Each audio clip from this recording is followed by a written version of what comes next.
Okay, good day, ladies and gents. This is the Ecclesiarch here, back with some more Horus Heresy Legions, and today we have the card creation tournament. Tactical Dreadnaughts, gotta love the name. And I'm here, as always, with your favorite fun police, Shad. What's up, Shad? That is I. That is I. But the rewards, the entrants are good today, so I will be doing less fun policing, hopefully. And actually, we've been also having a lot of submissions in this one, so I'm pretty happy about that, to be honest. Everyone loves Dreadnaughts. Everyone loves Terminators. They're just surefire wins whenever we put them on there. Absolutely, and absolutely. Also, guys, as a bonus for today, after we finish the tournament, I'm going to be presenting Hypnomarine's World Eater expansion. It's a pretty cool concept. He sent it to me ages ago, and finally I'm going to be doing it. And everybody else who have also submitted stuff like that, I'm going to slowly start presenting them again, because I've been very lazy on that regard. Anyway, so gentlemen, today we had the Terminator tournament. One that apparently you guys liked because we had a lot of submissions, as I mentioned. So first off, as always, we're going to start off by giving medals to ourselves and discussing our own cards. So Shad, I'll start with yours, okay? Sure thing. All right. So the first one that we have here are the Gorgon squads. Blinding prototypes. So basically we got the Iron Hand big boys here. Gotta love the art, by the way. That's proper Gorgon. And 4 energy 4/5, I absolutely agree with the stat line. When it comes to Iron Hands, you always expect the higher HP. And you got Relentless, Heal 2, and Rage, stun a random unstunned enemy. Ooh, that's actually a pretty damn scary unit. Because taking this out is quite a hassle. Because, like, for example, either you have to use the flank wisely, or if you have something on the board, there is a chance that when that something attacks, the Warlord gets stunned, and then you can't take it out, and it also heals. So it's a very scary unit that can become even scarier with bionic upgrades. Honestly speaking, this could technically be a win condition itself. So, okay, what is this? Teacher, do you drink? And as long as you do, why the hell Johnny Walker is your favorite sort of a meth? No, it's not. Nice. Good one, but no, it's not, guys. But I occasionally do. Yeah, I prefer the good old whiskey. So, Shad, overall, I really like this, to be honest. I'd love to have something like this, but it has chances of becoming toxic, but I really like it. I really like it. This is the thing. This was designed before the Iron Hands rework is the thing. It's a very old card of mine, and it was designed to try and help the Relentless playstyle a bit by helping protect them. But now that Augmetics exist and have such insane synergy with a Rage trigger, I do think Iron Hand should have Rage, by the way. But yeah, it's too strong now. I think I'd probably put this down to like a 4/4, maybe a 3/4. Because that Rage is really easy to trigger with Augmetics. Oh, yeah. And Relentless is synergistic. And yeah, it's weird how the card works just so grossly and perfectly with the rework, considering I had no idea that it was made literally 2 years, I think, before the Iron Hands rework hit. Yeah, you can actually see that. I agree with the Rage. Considering their actions on his Fan 5, yeah, they should have Rage. Exactly. Absolutely. They should have it as it shouldn't be a big mechanic in their faction, but they should have it somewhere, just a little sprinkle. Yeah. Yep. Oh, Zdarova, Leonid. And let's now continue. And there's my not very creative card, because I did it last minute. Hello, chat, Teach and Shad. Hello, Felix. So, Shad, this is yours. Falkus Kibre, 4/4/5 energy. A Sons of Horus Legionary card, the Widowmaker. Spear tip, for the rest of the battle, your Astartes have flank. Fucked wording there, I'll get you for that. Get the cat and nine tails out. And backlash, put in play a Chaos Spawn. Okay, yeah, no, you'll teach. Come on, we gotta be better than this. Fuck your wording, man. Alright. So, the spear tip should probably give the ability to the Warlord for memory issues. So it should probably be something like spear tip, your Warlord gains, and then you would put in quotations, your Astartes you put in play have flank or gain flank. Yeah. And then backlash, put in play a Chaos Spawn. Chaos Spawn should also be quotation marked and capitalized. Okay, but balance-wise, I don't know. The spear tip is kind of nutty, but it is a bit understated. Well, no, it has a backlash as well. Yeah, this is too strong. No, I don't like it. It's super Sorry. strong, actually. Yeah, no, they make this guy like 7 energy, I'd say, or 8 maybe. I don't know. Even then, the fact that it's spear tip, it's very easy to trigger spear tip. You just drop it. Also, it doesn't trigger. It doesn't like do anything with double spear tip, which is a shame, or like spear tip triggers. So, but yeah, spear tip is kind of an underdeveloped mechanic anyway. It's not a bad idea. I get the flavor because he's leading the assault, isn't it? Was this the guy who died trying to breach the Saturnine Gate, or is that someone else? Yeah, he's the one who descends with the Zharion and in hopes of doing that, and then he gets bisected by Garo. So yeah. Yeah, no, I get it. I get the flavor. It is pretty cool, but yeah, too cheap. But interesting. Yeah. It's a little too strong, but I see that you got the flavor that I was going for.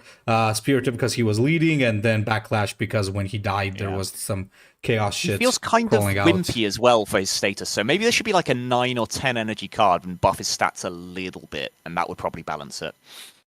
Yeah, that actually makes sense. Maybe it should be a higher unit, and then it would make a lot more sense. All right, guys, now it's time to actually go to your cards, and let's start from it. Look at that, Chad. Another Iron Hand. Hey, so, represent. Yeah, we got Morlocks. So, Vermanus Cybus, probably that's how we pronounce that. 6 energy, 5/7. Once again, the typical Iron Hands thing. Lower attack, higher health. I dig that. Rally, create a random augmenting in your hand. Okay, that's pretty good. And suddenly you got Pride. Give +1/+1 to your Astartes in play. Oh, that's actually not bad at all.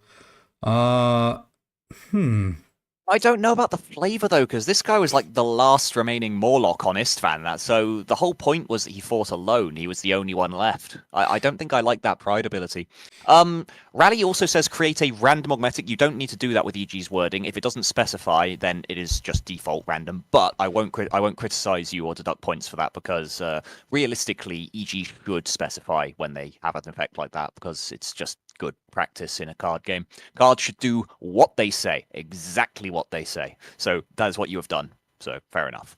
You know what would be probably cooler? He could have like a resolution or relentless or something. He could start with less stats, and you could have like gain stats if this is the only Astartes, for example, or something. Yeah. What about gain 1+1/+1 for each empty slot on the board you have? So it's +5/+5 if you have nothing else. That's pretty cool, and you could have lower stats. So let's say you could have a 2/2 or something, and it suddenly becomes like, let's say, 7/7. Or you could have 1/2 to get similar stats as you have now, and like it could get bigger and bigger and bigger. And that would be a really good like pseudo frontline as well, because your opponent knows if they clear the rest of your board and ignore this guy, he's gonna get huge. So yeah, that'd be pretty cool. Yeah.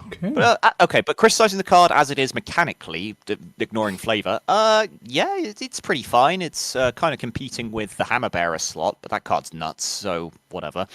Probably play it, yeah. It's Astartes specifically, though, not vehicles, so it kind of limits your build a little. But yeah, it could go in the new guy that no one plays, or Santar's regular, Pride Troopers. They both work. Yeah, yep. Absolutely, I think so too. Pretty good. It's not like spectacular, but it's just a good balanced card. I like it. If it was more flavorful, it would be like amazing. All right. Right.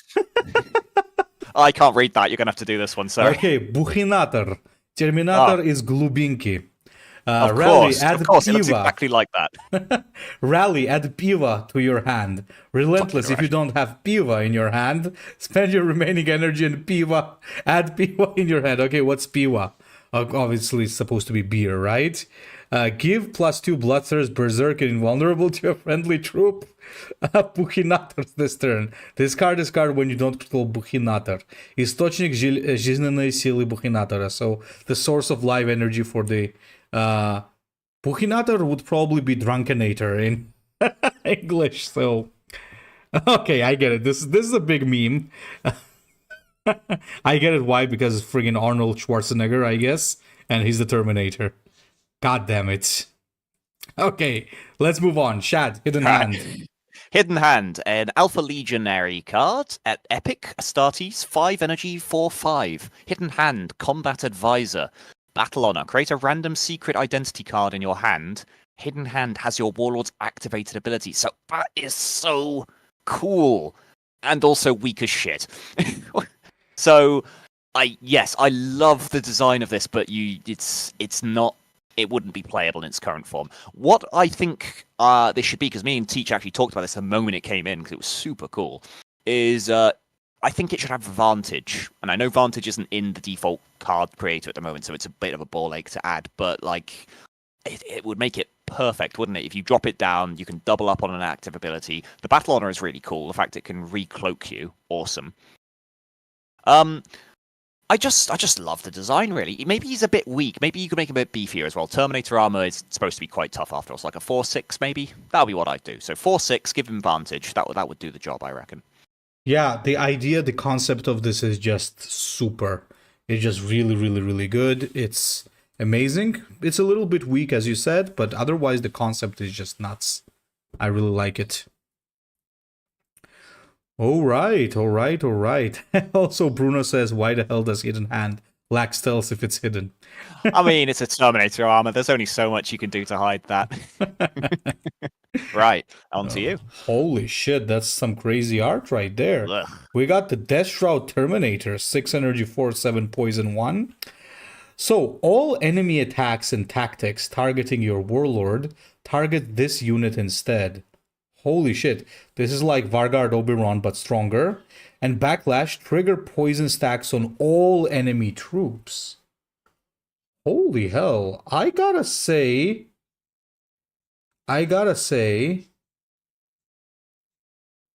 ooh, I actually really like it. Could you remind me, Shad, how many steps were they supposed to be away from? Wasn't it 49? 49, 7 yeah. times 7. Yeah, so that 7 is like pretty, like, I like that it has 7 health. Maybe you could also put it at 7 cost. But like, this is actually pretty good. This is a soft front line. Not a soft front line, because it's also the tactics. You know what I would say? I think this is like a very, very annoying and pretty good unit, because first of all, it has poison synergy. It protects your warlord. Its stats are meh, but I don't know. It's just a very beefy, good protection. And don't forget, whatever attacks this gets poison 1. So when this dies, it triggers. So technically speaking, it has 5 damage for anything that attacks it, or more, potentially based on the poisons count. Yeah, and I love how flavorfully it has synergy with Mortarion, especially since they are his retinue. So the fact that he is the premier poison build, he always will be. So yeah, them actually incentivizing that. Great, love it. This is actually really good. And backlash only triggering on the enemy troops rather than all units is actually very good to avoid a toxic playstyle or build, because it doesn't further feed into the really fucking annoying like poison stack burn on the warlord strategy those guys have. Still powerful, obviously. It's very fairly statted as well, because the poisonous one effectively makes it a 5/7, which is about on rate for a 6 energy card. I mean, it's a little below, but the ability is great, as you said. So basically, uber ward and uber frontline for your warlord. So yeah, it's very balanced. If anything, the fact it's so balanced might mean it might not see play, because EG cards are fucking nuts. But I think it's pretty perfect. That's a good card. Let's see wording. Shad trying to find something to complain about, guys. Just give him a moment. Well, one thing, it doesn't work on abilities, which is interesting. So that might be an oversight. I feel like it's supposed to block everything.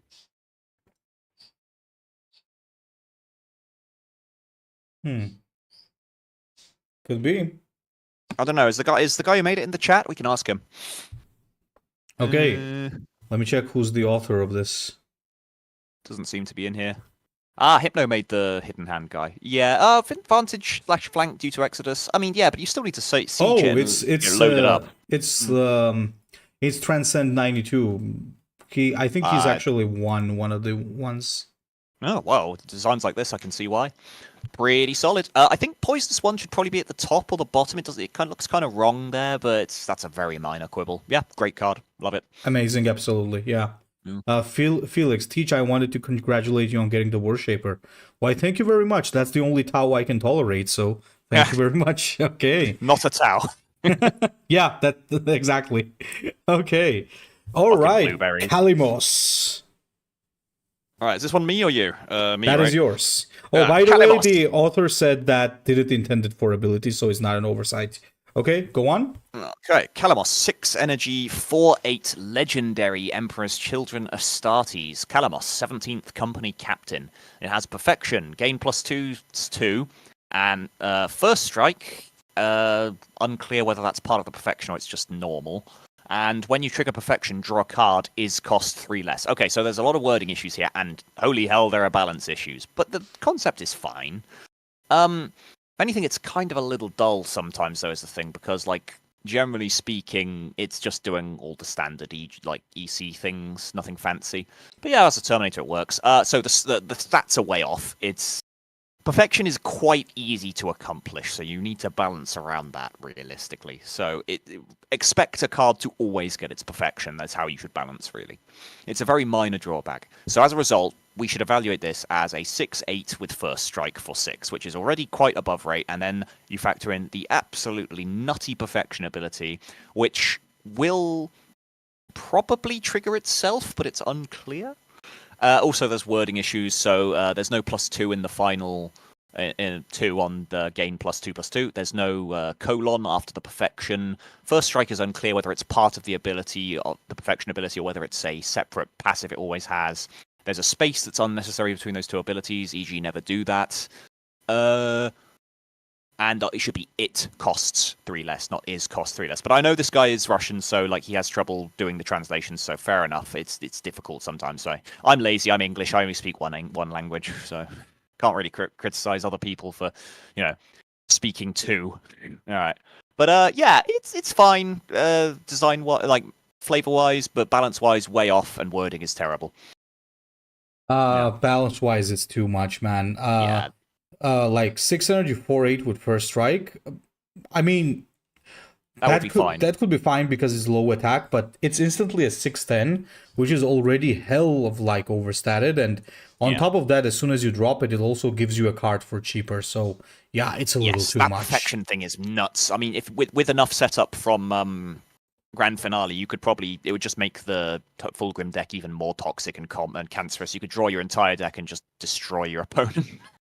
So, yeah, absolutely, yeah, too much. Not a healthy design, yeah. But the ideas aren't bad, so with a bit of massaging, it could be fine.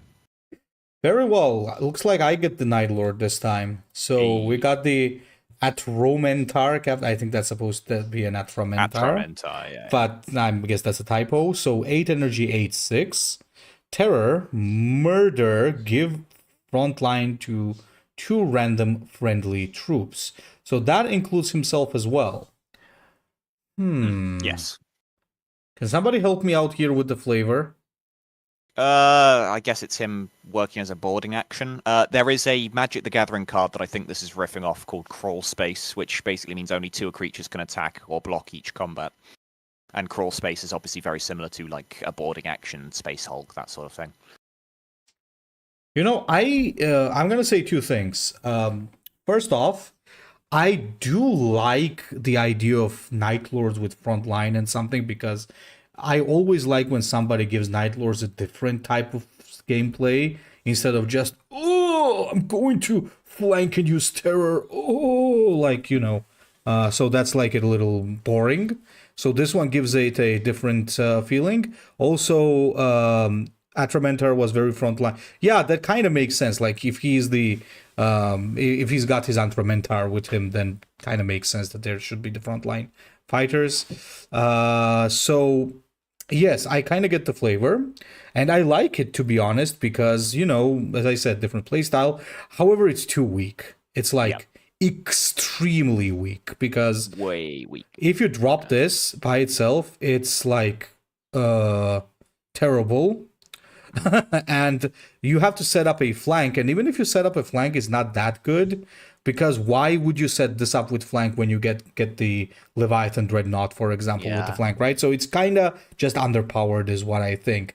Also, well, I get that he's supposed to be high cost because he's a Terminator and all, so that is possible, but don't forget that technically speaking, we have had Terminators at lower costs, so technically maybe reduce this guy's cost a little bit. Maybe give it when a murder is triggered, give frontline to 2 friendly troops, so that he can also do something like that. What do you think? I'm pretty certain the moment this is depicting is a teleport assault, if I recall correctly. So it should probably be something. Yeah, it should have a lot more health as well, like Hypnomarine said. It's Terminator armor, you're supposed to be tanky, and the stats are definitely not high enough anyway, so an 8-9 would help. And also, yeah, it should probably have something to do with flank, although I hate giving flank and terror to the same card. I always have, and any kind of free hit mechanic plus flank, bad. The murder's just not impactful enough either. I like the flavor, but it does fuck all. Like, you need to have other troops on the board, they need to be big enough, you can't control which ones get it, so you can't even hide priority troops, etc., etc. Maybe if it was adjacent troops, that would be a bit more controllable, and then you could try and defend some high-value targets with it. But yeah, no, it's... I kind of get the flavor, but it's a design failure. It doesn't do anything, and it's weak. So yeah. Yeah. Certainly I think not legendary. I think that's the weak part of it. The bad part is just too weak. Yeah. All right. Next is yours, Evander Garius. Oh, okay. So this is an Imperial Fists Astartes 6 energy legendary with 4/4 stat line, the Tyrant of Chthoniya. It has Bastion 4, and your troops with Bastion have +2/0. And yeah, so essentially, this when you're dropping it is a 6/8 because it will buff itself while it has Bastion. But as soon as the Bastion goes, it'll drop back down. It'll end up a 4/4. It'll be weak again. Overall, very cool idea for a Bastion build. I don't know if it should. Thing is, though, it will help defend structures, and I don't know whether that's a good thing or not. But overall, it's pretty neat. It's a bit overstatted with the Bastion and buff, but it can lose those stats. I reckon it's a little too strong. I think maybe drop it down to like a 3/3. I think it would probably be fine as a 3/3. But yeah, very cool idea. Very interesting place to take the Imperial Fists. Oh yeah, I absolutely love the idea of this. It's a really cool concept. Actually giving them the chance to be a little on the offensive. I agree with reducing the attack at least, if not health as well. So yeah, overall a pretty cool design and pretty awesome thing. You know what? It should be the Bastion. The Bastion should go down to 2. That way you can face bash the buff away unless you build synergy in. So that it's more interactive that way. That's better for gameplay, I would reckon. Yeah, like something in Imperial Fist encouraging aggressive play is pretty cool, because this is something you would play on Pollux, for example, because he summons those things with Bastion and suddenly Epic. Yeah, Epic. You gotta remember, you can do a very aggro Imperial Fist deck in this game. So yes, it buffs everything, but it's gonna be best in, like Teach said, a Pollux Astartes build that just builds a horrendous board of Astartes and beats your face in. And he's very good in that role. So yeah, make it Bastion 2, and then I would love this card. But it's a little overtuned right now. Fair enough. Bruno says, actually, I can't remember reading Sevatar had Terminator armor. Okay, I don't have like great Night Lord lore, but as far as I know, he's the captain of the Atramentar, right? So Atramentar are a Terminator squad, so yeah, technically speaking, he has to be a Terminator. I'll see if I can find a link while I've got some downtime, but it's a piece of fan art that is, and there's like a little blurb associated with it. I don't read Night Lord books because Night Lords are cringe, but it might have been made up, but there is an actual piece of like fiction that goes with it, which is him doing a teleport assault in. So I don't know if it's canon or not. Someone will be able to tell that for me when I post it. Anyway, all right. Silent Honor. Deathshroud Cataphractii. Okay, more Deathshrouds. And 6 energy 2/8 with poison 2. When an enemy dies, trigger poison of all enemies. Ooh. Holy shit. That's a virus bomb, man. I mean, I love the flavor of that, yeah, because literally it is virus bomb. He has 2 poison, virus bomb does 2 damage, yeah. But holy shit, dude. Can you imagine the disgusting combos you could do with this? Oh my god, I'm trying to think now. Also, editing error. Look, the art is misaligned. How dare you? You're showing a little bit of blank space on the right there. Really? But Oh yeah, I see. I yeah. see. Alright. What's the worst thing you could do with this? Let's see. You could play like displaced civilians and fleeing civilians and all that stuff. Unsettled populace. Fill their board, or just wait for them to have a board. To be honest, it won't be hard. Silent Honor into the 5 energy one, Tides of Malady. You'd only need 1 refill, which can be done with Arvus or Drill Sights. Drill Sight's been buffed, by the way. Why would they do that? Wait, let me make you mad. They literally took that off of... Oh, well, it used to be that way anyway before that. I started playing just when it was still like that, and I bought it, and I was now. like... It actually costs 1, not Wait, 2. what? They made Drill Sight cost 1? I mean, wait, they didn't, guys? It still costs 0? Oh, so they just return it how it was? Oh my god. Yeah. It's back to the way it was before, and I think it was stronger before then, so it's just even worse now. Yikes. At least it's rotating out soon. Anyway, but yeah, Silent Honor. Slight pronunciation, by the way. Cataphractii. It's Latin, so that's the plural. But yes, Poisonous 2. When an enemy dies, trigger poison. You don't need a comma there. But otherwise, perfectly worded. I just think this is a disgusting concept. This is the only problem. How about when an enemy dies, deal 1 damage to all units? That way it becomes like literal virus bombs. Literally, it's stealing the effect from the other. I can imagine this, like, enemy has poison 5 or something, and you play this and the civilians. Yeah, this is... I cannot imagine this ever ending well. Or, you know what? Because this is such a powerful, awesome effect, make it a legendary and whack it up to like 10 cost. That way, if you could have to really try to set this up. It's really difficult. And that way you can have such a nutty effect there. Because at 10 energy, it really deserves to be nutty, doesn't it? Yeah, speaking of cool which... idea. Well, holy shit, bro. We have a very similar thing with... we have a very similar thing between the 2 Deathshrouds, and I like it. The concepts are aligning. That's really cool. Yes, yeah, they're very cool. Okay. But it's just, it would be utterly busted, this one. Oh, all right, look me. at this. Oh, of course I get the purple. Okay, Volk-Sa'ra'am. I do not know who this is. Oh, it's the first Obliterator, of course. Yeah, we've seen people try and make this guy before, actually. So let's see. Yes. It's an 8 energy, 8/8. The first Obliterator, an Astartes Demon type. Very fitting for the Obliterators. Yeah, I like that.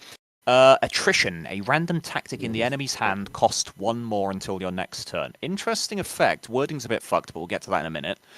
2 energy Siege, spawn 1 transmutative weapon. So the weapon types are all purples. It has Hell's Furnace, 0 energy, mutated multi-melter, 2 energy... why has it got Siege on that as well? That's... something's a bit fucky here. Maybe that's just reminder text to remind you about how you get it. But yeah, deal 4 damage to an enemy. Ordnance 4. Very fitting for a multi-melter. And the next weapon, Protruding Spikes. Gain front line.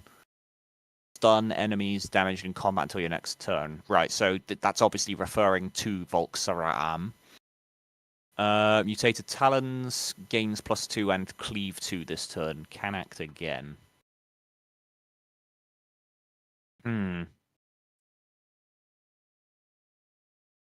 Okay, well, the fact that you can load him does mean that, yeah, there's some possibility you'll actually get these sieges off, because you'll just load him for free and then use the ability.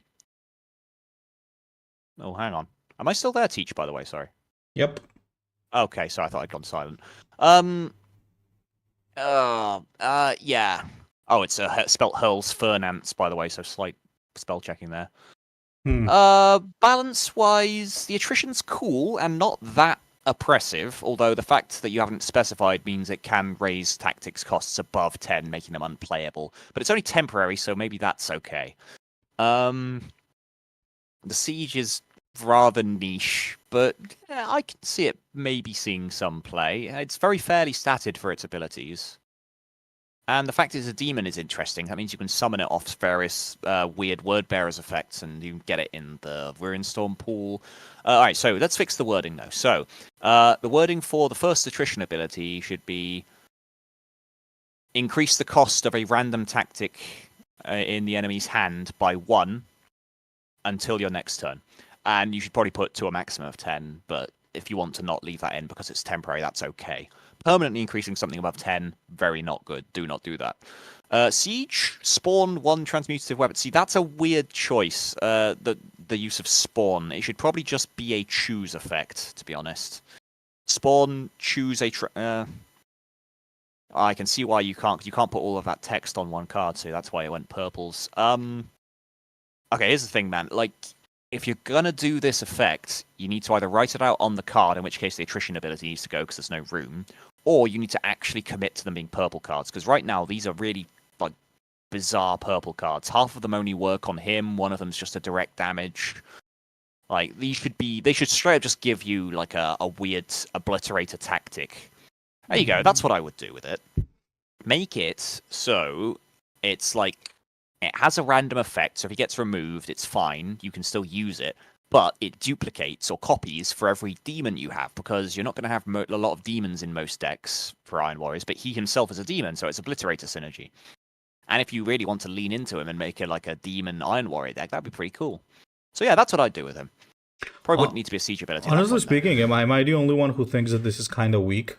Because the siege is shit, but the attrition's kind of attrition. Good, yeah, so. but it's like 8 costs, so I don't know, man. Yeah, you'd struggle to get much use out of it. But the fact that it's just you drop an 8/8 and maybe you fuck up your opponent's game plan with that could a couple work. of actives. Yeah, it's not great, but it's not awful. Yeah. All right, fair enough. Sorry, I've talked to death about that one. You got anything? That's right. Nothing much. I just think it's a little bit weak, and everything else you kind of said. Yeah. Okay, we got the Ascetum Terminator, shield captain of the Dread Host. Cool. We had the Ascetum before, right? It was like... yeah. Oh, it was just look, a generic actually... 7 energy 7/9, but it wasn't the guy who's leading it. So it's now 8 energy 7/9, first strike, relentless, trigger exemplar of all friendly troops. So exemplar, as I remember... units, yeah. As I remember, exemplar only triggers when you have only just one custodian, and this technically allows you to have more than one custodians. But here's the... Cool. I wonder what the idea was here, because to the left you have resolution, but to the right you have relentless. So, I guess he was trying to think which one we prefer. Yeah, I think it's a cool concept. It allows you to go around your minus. All right, don't look at the chat. And no, chat, you can. I'll check see if you've seen it too. But I've spotted a critical error as well. First of all, you have really?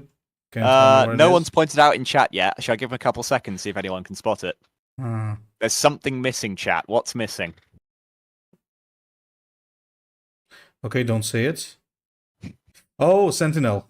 Hey, there it is. Sentinel. Yeah, Sentinel. There's no Sentinel. Yeah, that kind of sucks. Yeah, honestly, I think the resolution trigger would actually be better here, because it's already a relentless trigger basically anyway. Exemplar's a fancy relentless trigger, so it would be more interesting and different, less clunky. And honestly, it's just at that price cost, I don't think it's that broken to have a relentless resolution trigger that strong. Oh yeah, because it's a cost unit. Yeah, everyone spotted the no Sentinel. Yeah, but yeah, give it Sentinel. Make it resolution, sure. Also, that wording's a bit weird. I don't know why it's all bunched up at the top there. Sometimes the card creator does some funny things, though. So, yeah, fair enough. Anyway. Yeah. Same for me. I think resolution would have been better, and definitely needs Sentinel, else you'll destroy the flavor.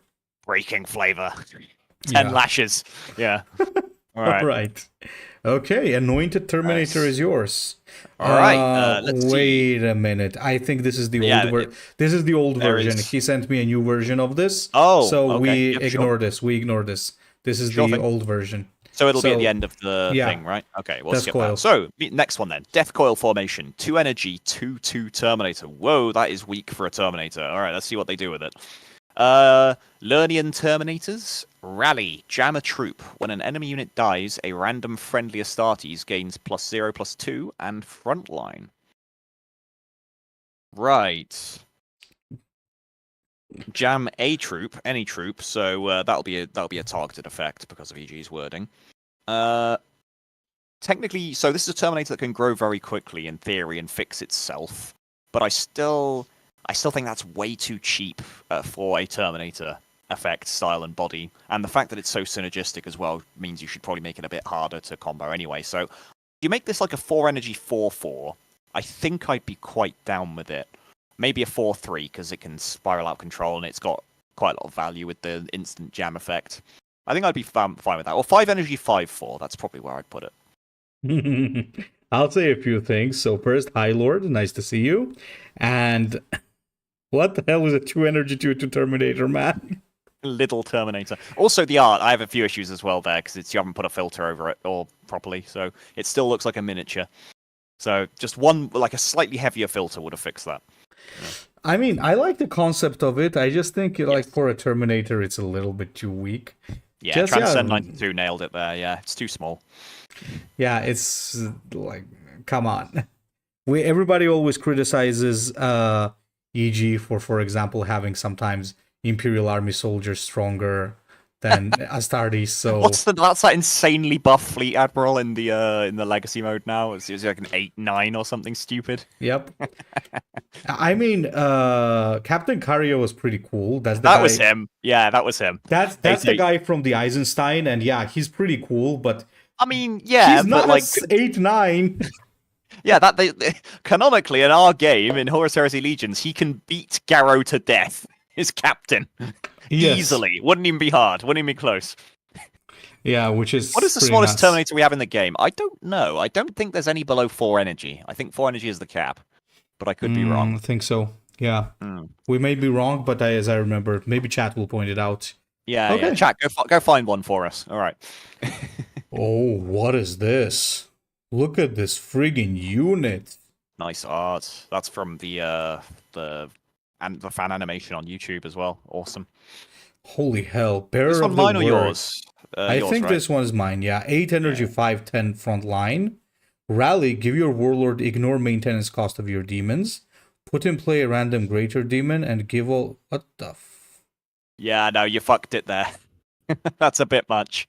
Bro! Bro! And its units, what the hell? Wow. Maybe that was supposed to be a meme. I'm not sure. Holy Doesn't look like it. Everything works well enough. Okay, so there are issues here. One of them, it's completely fucked balance-wise, but we know that. Let's move on from that quickly. The problem is there's a cool design in here, but it's being buried by the stat bloat and how ridiculous it is. Also, it gives demon host to all friendly units, which includes warlords and demons, which you shouldn't do, obviously. So, yeah, bit strange there sometimes, but some of it's cool. What I would do, strip the demon host out. That's not necessary. No one likes demon host anyway. The rally, put in play a random greater demon. Cool, I like that. Don't put the ignore maintenance cost of your demons in there in the rally. Have that be a passive that he has. So if your opponents can interact and remove it, then you get slapped with the maintenance cost. More interactive, more player push and pull, better. Frontline is cool, like that. The stats are too high, and the cost is too low, though, considering it gives you a free greater demon with potentially 0 maintenance. Yeah, slap this up to too much. 9. Yeah, I like the fact it's 8 energy actually, because it's summoning it's 8 is the number of chaos and all that. But the stats need to go down. Make it like a 4/6, you reckon? 4/6 and summoning a free greater demon seems about fair, right? Yeah, I think so. So. This is just way too much as it is now. I like the fact that it's a Saturnine Terminator armor piece, though, but it doesn't really do anything unique for being a Saturnine armor. It's more based on the lore of the video and what happens in the word bearer stuff. But yeah, it's cool to see some weirder Terminator armor patterns. So well done there.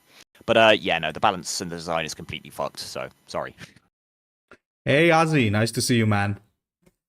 Okay, so Delegatus Karnstein. Okay, this is yours.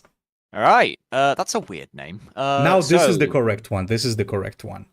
All right. Delegatus Karnstein. 9 energy word bearers, 8/8, and Astartes, of course. Rally. Gain demon host for every enemy. All right. So remind me what Demon Singer does again. That's yeah, triggered I'll tell ability, you. right? I'll tell you right now. When you summon a demon, is it? When you summon a demon or gain demon host, I believe. Wait, let me read it. Right. Demon Singer triggers when a friendly unit gains demon host or you put in play a demon. Okay, there you go. Cool. That's a very flavorful mechanic for the word bearers. Very easy to see how it work. I love the fact that it has a relatively neutral icon, so you could use. No, that we in haven't yet, neutral Harley. chaos. It's very cool, Sorry. Delegatus Karnstein. It's a very cool mechanic, Demon Singer is. Rally gain demon host for every enemy. That's a nice little catch-up mechanic, quite kind of cool there. Also the fact that there's exactly 6 demon host mutations, pretty cool. Demon Singer, also cool. Does that trigger off its own demon host? I think it would. So it would gain frontline and shield. So that's kind of a bit busted, I'll be honest, actually, because on an empty board, that's going to be a flank shielder, which is basically a free hit mechanic. So I would say 10 energy, make it a little lower statted, like a 6/6 probably. That would be about right. Yeah, pretty much. I would say so. I do like the flavor of the mechanic. I think it's really good. The Demon Singer idea as a whole is really, really nice. So yeah, I think it's pretty good. I like it. Just too strong, that's all. Yeah, a little bit too strong, but that's pretty much it. Holy shit. Oh, wait, something's up with my thing. Wait. Sorry, chat. We got a technical problem here. Just give me a couple of minutes. All right. Well, let me tell you, chat, just how busted the next card is. It's very interesting. Which is the next card? You'll see when it's back. Oh my god. It's pretty insane. You think? Oh yeah. You're not gonna spoil what it is? No, well, I mean, I could. I'd start reading it off, but without a visual aid, it's not really as interesting for the chat, is it? Okay, what the hell is this about? Wait. Also, the suspense, right? The suspense, man, it's crazy. Yeah, tell me when you're back on. Yeah, sure. Right now, I think the screen is just black. Technical difficulties, Hypnomarine. We'll get there. Yeah, I don't know what this is about. Let me try to fix it up. The cold, dead hand of Stalin reaching up from hell to clutch at your internet connection cables.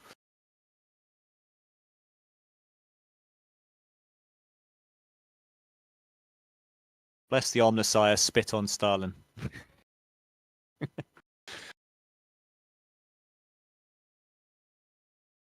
What the hell, man? Wait.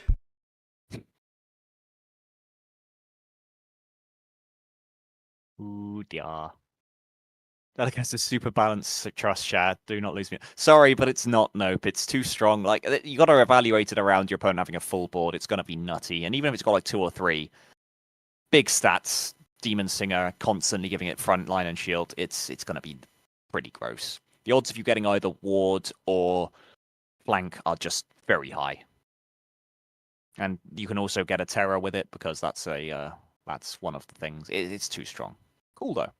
Very cool idea, and the mechanic I love. Mechanic is awesome. You're talking about the Demon Singer, right? Yeah, we might as well, go back over that one. Nope was apparently the guy who made it, so yeah. I think that's the one that we just about kicked out of the top spot last time, so sorry about that, man.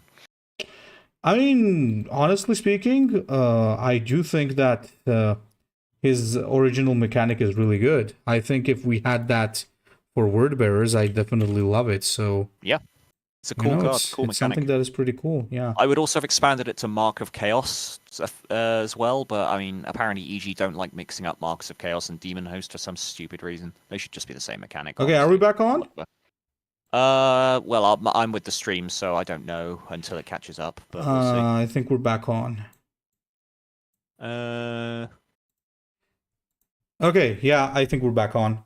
Okay, you can hear me well as well, right? Yes, you're back. Okay, right, super. Cool. Let's continue. All right, next one then. Oh, do you want to talk about this guy? Sorry. Yeah, as I was saying, sorry, but I just got confused with the technical issue. I didn't pray to the Omnissiah well enough today. So, yeah, I love the idea, and I love the mechanic, as I said. Well, I just think that technically speaking, it can go a little bit out of hand, because if you have Rally Gain Demon Host, that technically means that you're automatically triggering your Demon Singer, right? So a little bit too much, in like for my taste. But I love the mechanic. I love the idea, and I mean technically since it costs a lot, it's okay. But I just don't like that he automatically triggers. Put the 7/7 version on the screen. Oh, yes, he just nerfed it in real time. Oh my god. Okay. I still think 7/7's too high, honestly. It's almost always going to get a +2/+2 buff, flank, and terror. I mean, it's not about, I think, it being too strong. I think that it's just the fact that it can just trigger Demon Singer automatically just kind of ruins it for me. But as I said, Demon Singer is an amazing mechanic. I'd love to see more of this on the tournament. Okay. Yes, cool mechanic. Yeah. All right. So, let's see what Next you were one. on about. So, Flavius Alkenex, Elite Phoenix Guard, 10 energy, 7/8, front line, perfection for the rest of the game. Your tactics cost 1. Right. Oh my god. Right. Yeah, that's not good. Well, it's interesting, and it's appropriately statted at, oh my god, fuck off 10 energy, which is fitting. But yeah, I still think this is not a mechanic you can put in the game, especially in Emperor's Children, without breaking something horribly. I think one of the problems is that Emperor's Children can really reduce the cost of their stuff. So you could technically be getting this guy for cheaper. Well, here's the thing, see, that depends on what it means, because the wording is a little unclear. If what it means is your tactics always cost 1 no matter what you do for the rest of the game, that's a little more balanced, which might be what he meant. Yeah, so I think that's what he meant, yeah. They're going to be 1, and like if you use Fulgrim's ability, it will still be 1. You cannot reduce it. That would be a bit more balanced. So maybe that's what he meant. How would you word that to make sure that it actually... Maybe just put an always in. For the rest of the game, your tactics always cost 1. Also, it should be a Warlord buff. Otherwise, the game is going to forget about it. So it needs to be perfection. Your Warlord gains quotation marks. For the rest of the game, your tactics always cost 1. That would be clear, specific enough. And now we can evaluate it, knowing what it should do. Let's go with that interpretation. So it's 10 energy, 7/8, has frontline, very fitting for an Elite Phoenix Guard. Is it still busted? Well, you can't cheat with this, is the thing. Because your drilling sites and your Arvis lighters will cost 1. So it literally can't do anything the turn it comes down. And it's kind of a shit body for 10 energy by itself. I don't know. Maybe that balances it, because Maybe.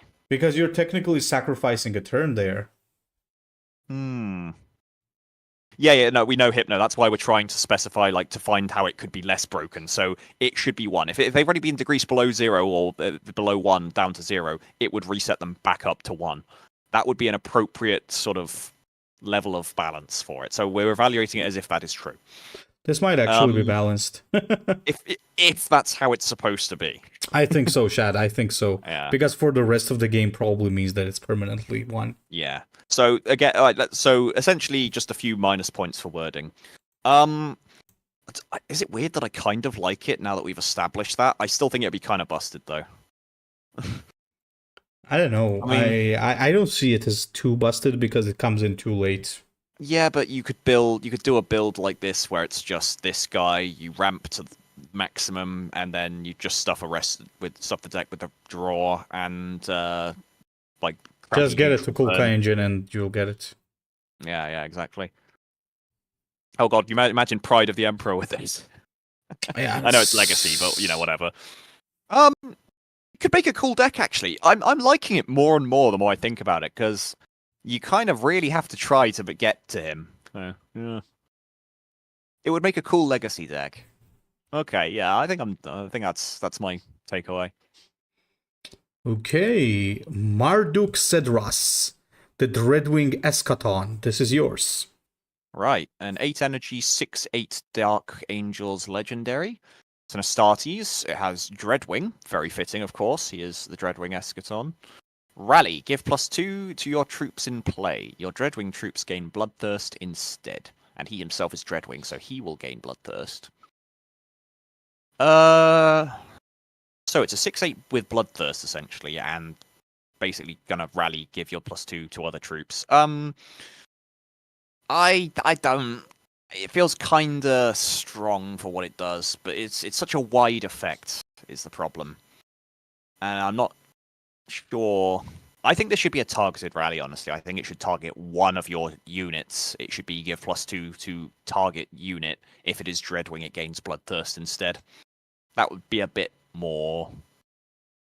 like, less Feast or Famine. Because again, if you have a massive board, it's just going to wipe someone out, like what's that chaos tactic? Blessing of the Four, and it can really extend Wrath. reach. Yeah, it can really extend reach with Bloodthirst, and it's just kind of crap in most other circumstances. You gotta love how everybody guessed that this is Master Cross's card.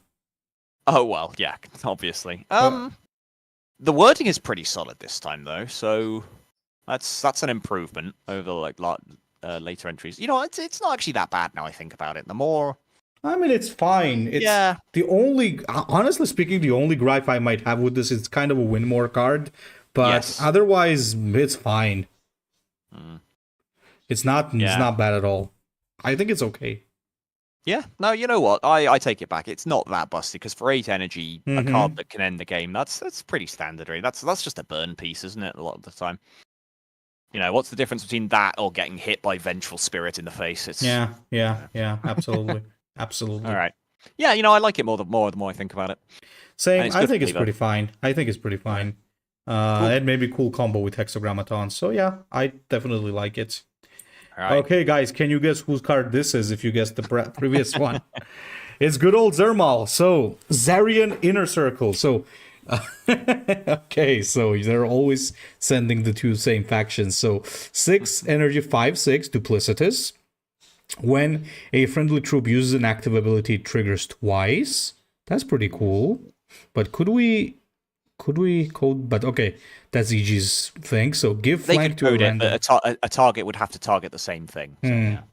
So give flank to a random friendly troop. I really like this. I'm not this gonna is lie. really this is really good. This is really good. The only problem I have with it is the shitty art he used, but otherwise it's really good. Yeah. Yeah, it's actually really nice. So it's a nice body plus duplicitous. So it's gonna survive. It doesn't need that comma after in active ability as well. Yeah. I don't think that it's gonna be like overpowered or something, because Defenders of Caliban don't really get that many crazy active abilities. Well, that's literally what their whole deck's built around, mate. You got to remember that this will trigger with Jaegers. Well, yes, that is also a thing. This into Pride of Caliban or Heart of Caliban, whatever it's called. Like that's 10 damage right there. But he does need to stick around for a turn, and his stats are not great. Yes, Duplicitous helps a little, but it doesn't help like massively. So I think you made quite a well-balanced Defenders of Caliban card here, which is really hard to do. That's actually something that Zermal always somehow manages to do. He manages to balance the most unbalanced faction, which is the most unbalanced faction by nature. Not maybe currently in game. Knights and Titans, come on. But also, when was the last time we got a Knight or Titan card? It just never happens. No one likes those guys. Yeah, I think that this is so really unpopular. Good. Yeah. I like him a lot. Yeah, this is a really cool design. It's literally just the art that's pulling it down a little bit, and like a slight wording issue where it doesn't need that comma after active ability, but that's very, very marginal. Yeah. Pretty damn cool. Well done, Zermal. Well done.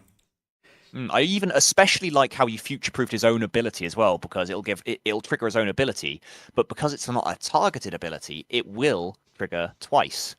So it won't like be wasted. You won't give flank to the same target unit twice. Absolutely. Anyway, sorry. Yeah. All right. Surviving Morlock, a 5 energy 4/6 epic Iron Hands Astartes. Again with this one. Yeah, it's the same art and it's the same guy technically. So frontline, Pride activates Pride of adjacent units. Well, first of all, that'll trigger an infinite combo if you put two of them next to each other. So instant sort of negative right there. So just endless pride triggers going back and forth until the game crashes. That's pretty funny. But yeah, I don't really know where to go from here. You know what I don't like? I'm just gonna say what I don't like. It's the same problem with the previous one. It's somehow it's the lone surviving Morlock, and it still synergizes with other troops. Yeah, I think the flavor is just not doing. But isn't it? Yeah. But other than that, if you remove the infinite loop problem, but how? I think would be okay because I can see make him a legendary. Make him a legendary. Perfect. Yeah, and you can't have two. And if you do manage to get two next to each other, then well done. You deserve to have broken the game. You did a good job. Yeah. Plus, this will be a very good thing on Ferris. Yeah. So make it a legendary. It's not a bad idea, honestly. Maybe make it a bit more expensive as well, though, because you know. Yeah, I think it's pretty nice. I just once again the flavor kind of killed it for me, but otherwise it's good. Yeah, so change the flavor, change the art. Well, you don't need to change the art. It doesn't necessarily have to be a Morlock there. And then make it like 8 energy, 7/9 or something, so it's a bit harder to deploy the combo. Yeah, that would work. And a legendary. Needs to be legendary. Yeah, okay. Fair enough. Ooh, Blood Angels, finally! The Crimson Paladins Cataphractii, okay. 8 energy, 7/12. Oh! That's a big boy. If there are no enemy troops, gain front line. If there are enemy troops, gain first strike. Requiem, destroy this troop. Oh my god. Interesting. You know what I just don't get? Mm-hmm. Why does he get front line when there are no enemy troops? Shouldn't it be like the other way around? Well, it's blocking off your warlord at least, but yeah, maybe that's not intent. Also, there is a card in the game that already kind of does this called Deliverers. It's a Raven Guard Legacy Terminator. So when in doubt, copy wording from EG's official cards, and like you don't need that little passive indicator there. But don't forget the Requiem as well, because the Requiem is diabolically bad. Yeah, you can't really put anything behind it. Yeah, like, I mean, to be fair, that's easy to play around because you can, like you said, you can just don't put troops there. But the stats are a little over what they should be, but that's because of the Requiem. He's supposed to sort of stand alone, I suppose. Yeah, but if there are no enemy troops, he has frontline. But if there are enemy troops, he has first strike to remove them from play. So. It's basically a first strike with a weird, janky front line every now and again. I think it would make a little more sense to me if he gained front line when there are enemy troops, and when there are none, instead of first strike, maybe he could gain something else. I don't know. Like, I don't know. I'm just thinking. But maybe we could just put another keyword there. Yeah, I don't know. It also feels weird that it's not really playing with that Requiem, because like it seems like you're using it as an excuse to have an overstated troop, which is a cool idea, but realistically, that Requiem is never going to go off unless your opponent has some bizarre troop spawner tactic, because you'll just avoid playing cards on that side of him, so of your Warlord. So put him on one side, you still have 3 slots to play with. By the time that the Paladin's got like 2 or 3 health left, then you might want to fill the board with more troops, but who cares at that point? Zwox has said a very cool thing. Play Crimson Paladins and use Sanguinius ability, profit. Well, what if you had the mission rewards? You could destroy it twice as well. That's pretty interesting. I feel like it should have front line and maybe not be quite so... Well, I don't know. The idea is just... no, it's fine. Because, again, you're building around it. Again, it's a fine design, maybe a little more time in the oven, as you would say. Yeah, it's messy. It's like a first draft. Art's awesome, though. I don't know where you got that from, but very cool. Yeah, looks really nice. For sure. Right. Ooh. Trastevere, 6 energy, 5/4, Sons of Horus, epic. Justarion Captain, drop pod, and Spear Tip. Deal 3 damage to 2 random enemies. First of all, needs a filter on that art. Looks very 3D, very 3DI art. Obviously, it's from an animation. Spear Tip. deal 3 to 2. It's just kind of filling a slot here, really. I think it's pretty balanced, but it's not really very interesting or unique or different. But yeah, I can't criticize it. It doesn't feel epic is the thing, because again, it's kind of dull. It's too powerful and like splashy to be a common, but I think if it was a rare, it'd be about right. That's a very minor quibble. The card's fine. Yeah, it's pretty good, and nothing like stands out too much. I think it's just fine, and that's it. Maybe make it a 4/5 because it's Terminator. So I always expect them to have high health. But then again, it's a Sons of Horus, so Spirit Tip and maybe higher damage. Yeah, no, they're very aggro. That's their thing, so it's fine as long as it's above a certain health threshold. I think it's fine for Terminator armor. 4 is like the minimum you can get away with. Yeah, pretty much. All right, over to you. Imperial Cataphractii, Imperial Fist. 4 energy 2/5, Bastion 2. This troop gains attack equal to its Bastion. Oh, this is very similar to. What was that thing again? The other one that we had, Marshall. What's it? Evander Garius. It was just a 6 energy 6/8. Yeah, while this is same idea, sort of. While this is a 4 energy 4/5. Okay, so let's. Well, no, it's got its own Bastion. Remember, so it's essentially a 4/7. Oh, it's a 4/7. You're right. Yeah. I think the other one was executed better. Is the thing. They're similar ideas, but this one's just messy. The wording's a bit off, and like. It can scale. This one can scale too hard, but also be too weak, and yeah. Maybe if it was, maybe if it had low health and higher Bastion, I don't know. It feels like something's missing. Yeah, the wording should be. What should it be? It should be for each point of Bastion, this troop gains +1 attack. This troop has +1 attack. It's not gains. Gains implies permanence. It has to be has. So that way it's a passive, constantly fluctuating aura effect, essentially. But yeah, it's a cool idea. It's just not implemented perfectly. It kind of reminds me of what was it, Lightspawn from the original Hearthstone. Yeah. When its attack was equal to its HP, I think. Mm. Yeah, that could be something like that. Just copy that wording would probably work better, honestly. Yeah. Okay. Learning Terminator, erase data. Okay. 10 energy 6/6. I think this is your chat. Go on. Right. Yes, an epic Alpha Legion Astartes costs 1 less when you play attack. Okay, that wording's fucked. But rally attacks by itself. This is interesting, but also I don't know how I feel about effects like this is the thing, because it's not that hard to just spam a shit ton of, crap tactics in Alpha Legion. You generate them off the legacy guy. Alfarius generates them, and I do like that this guy synergizes with Alfarius again, because, bodyguards synergizing with their warlord is cool. You know what? Make it costs less for each you've played this turn. I would like it more then, I think. The rally is cool. Interesting effect, and another Saturnine pattern there as well. But also the wording is wrong. It should be It should be costs 1 less whenever you play a tactic, or it should be reduce this card's cost by 1 whenever you play a tactic.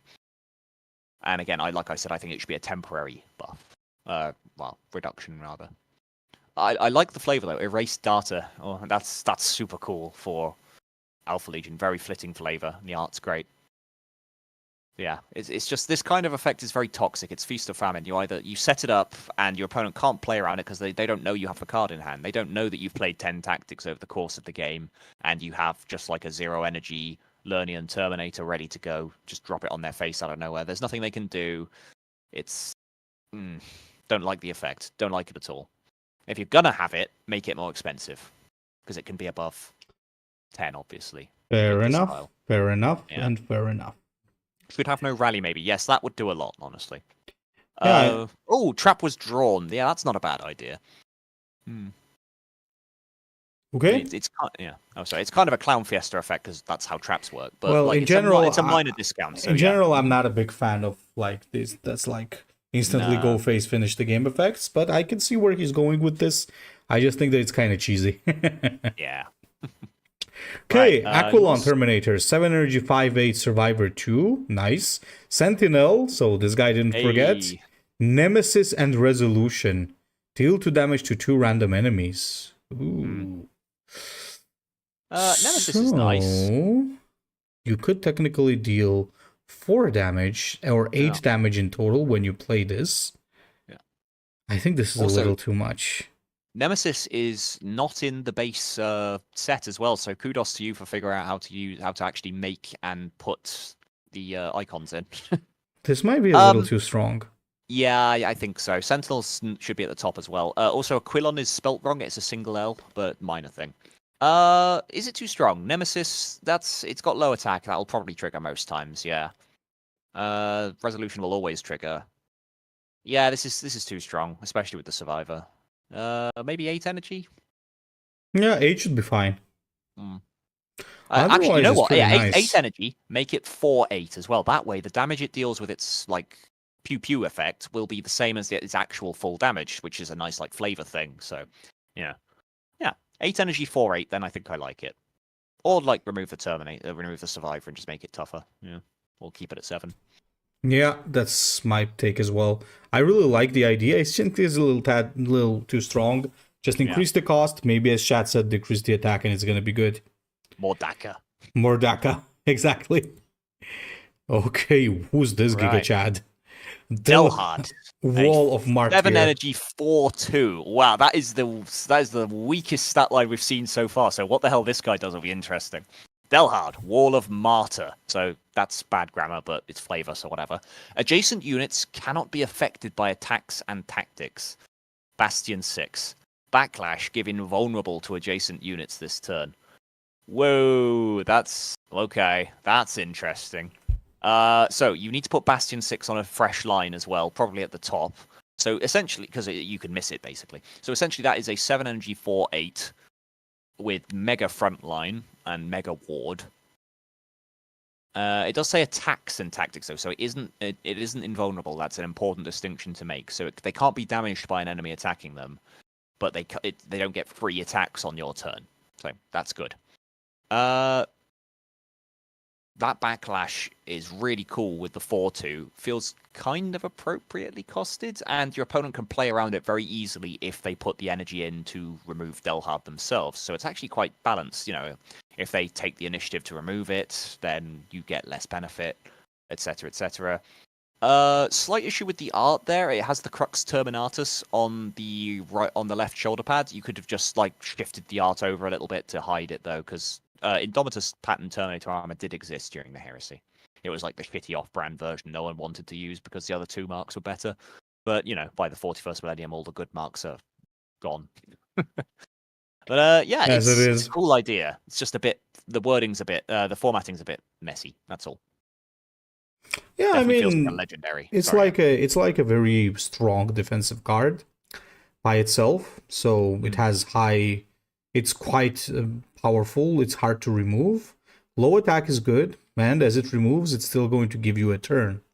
So definitely a scary thing. Yeah, pretty powerful. The wording on the flavor, by the way, the tense you wanted was either Wall of Martyrdom or the Martyred Wall. Either would work.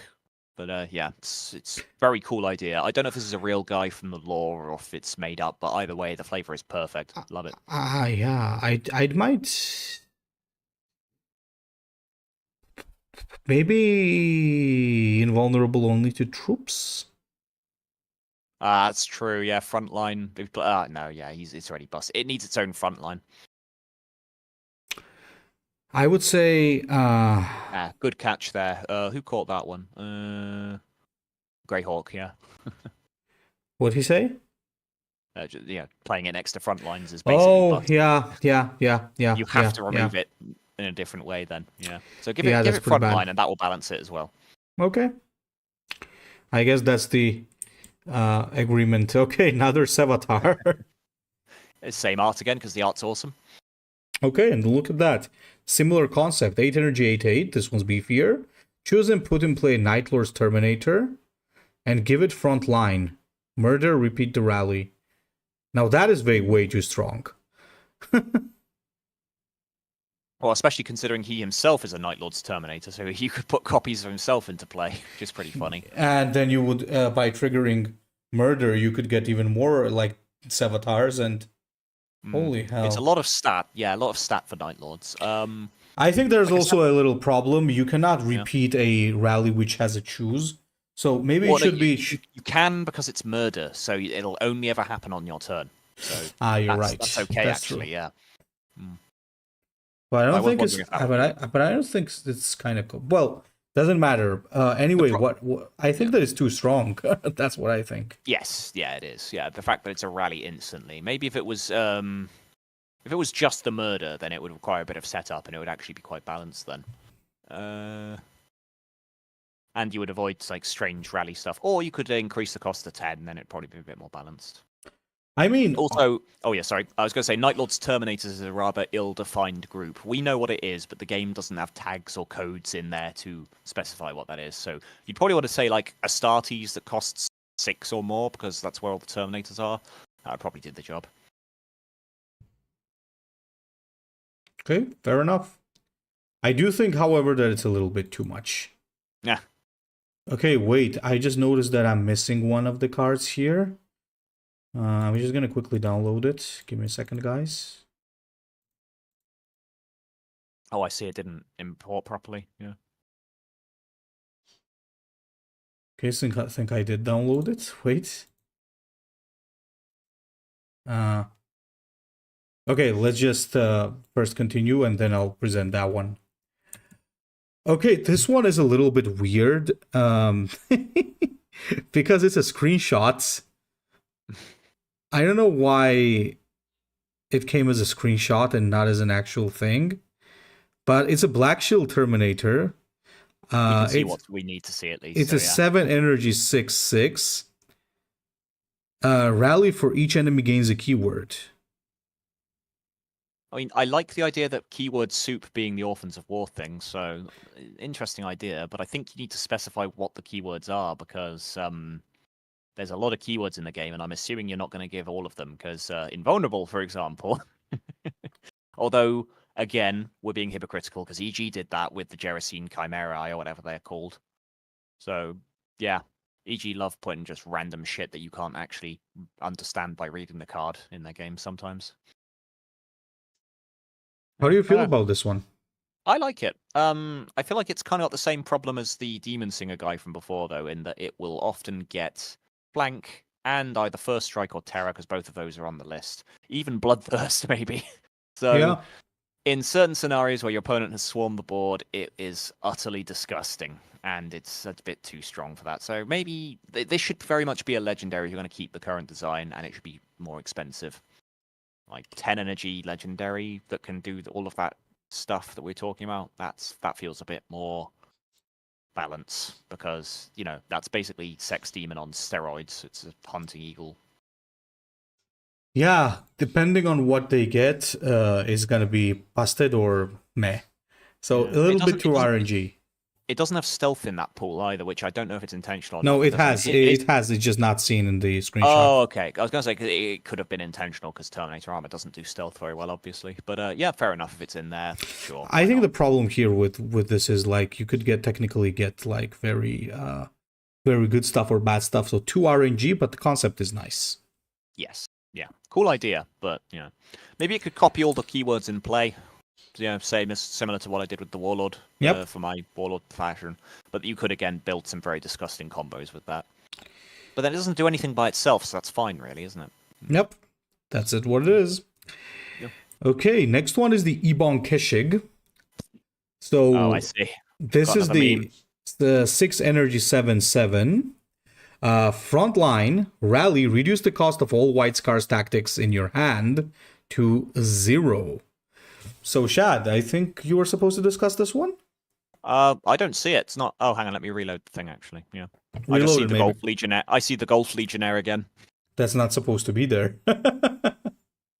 Okay, just look at that. Look at it on my stream if you don't see it. Yeah, sure. I see it. Ebon Kashik. Let's see. 7/7 frontline. Yeah. Oh. First of all, what? And second of all, the fuck? What is this balance? Holy shit. What? Okay, tell you what, I have a fix for this already, actually. Go on. It should be rally, swap the costs of tactics and Astartes in your hand. Ooh. So it fits the whole thing of it being a Terminator, which is not how the White Scars play. So it's essentially swapping their normal speedy attack to something, you know, a bit weird and unorthodox for the White Scars. Also, I have criticisms about the art. That is very clearly a model. Put a filter on it, please. It's a legendary when it shouldn't be because it doesn't have a name, so give it a name and make it legendary, or don't make it legendary, whatever. And as it is right now, what the fuck is that? Come on. It's so busted. That is disgusting. I mean, technically speaking, yeah. if you're playing the mission of the White Scars, it could be pretty hellishly busted, yeah. It's even overstatted. Like, this is just a meme entry, isn't it? It's just like he's going for all of the triggers to piss Shad off. So Shad, maybe to piss Shad off, I like. I think that the idea would be interesting. Maybe a little too abusive on the White Scar side because Yes. The whole thing. It's good that it's only in your hand and not in the deck, though. So that's a thing. So that's pretty scary. It's like wording issues as well. White Scar should be either capitalized, and it should sometimes have the faction symbol in the text as well. They usually do that often. It should also have a full stop at the end. Yeah, but otherwise, it's still only terrible in every respect. I Sorry, think but it's Igor said a pretty cool thing.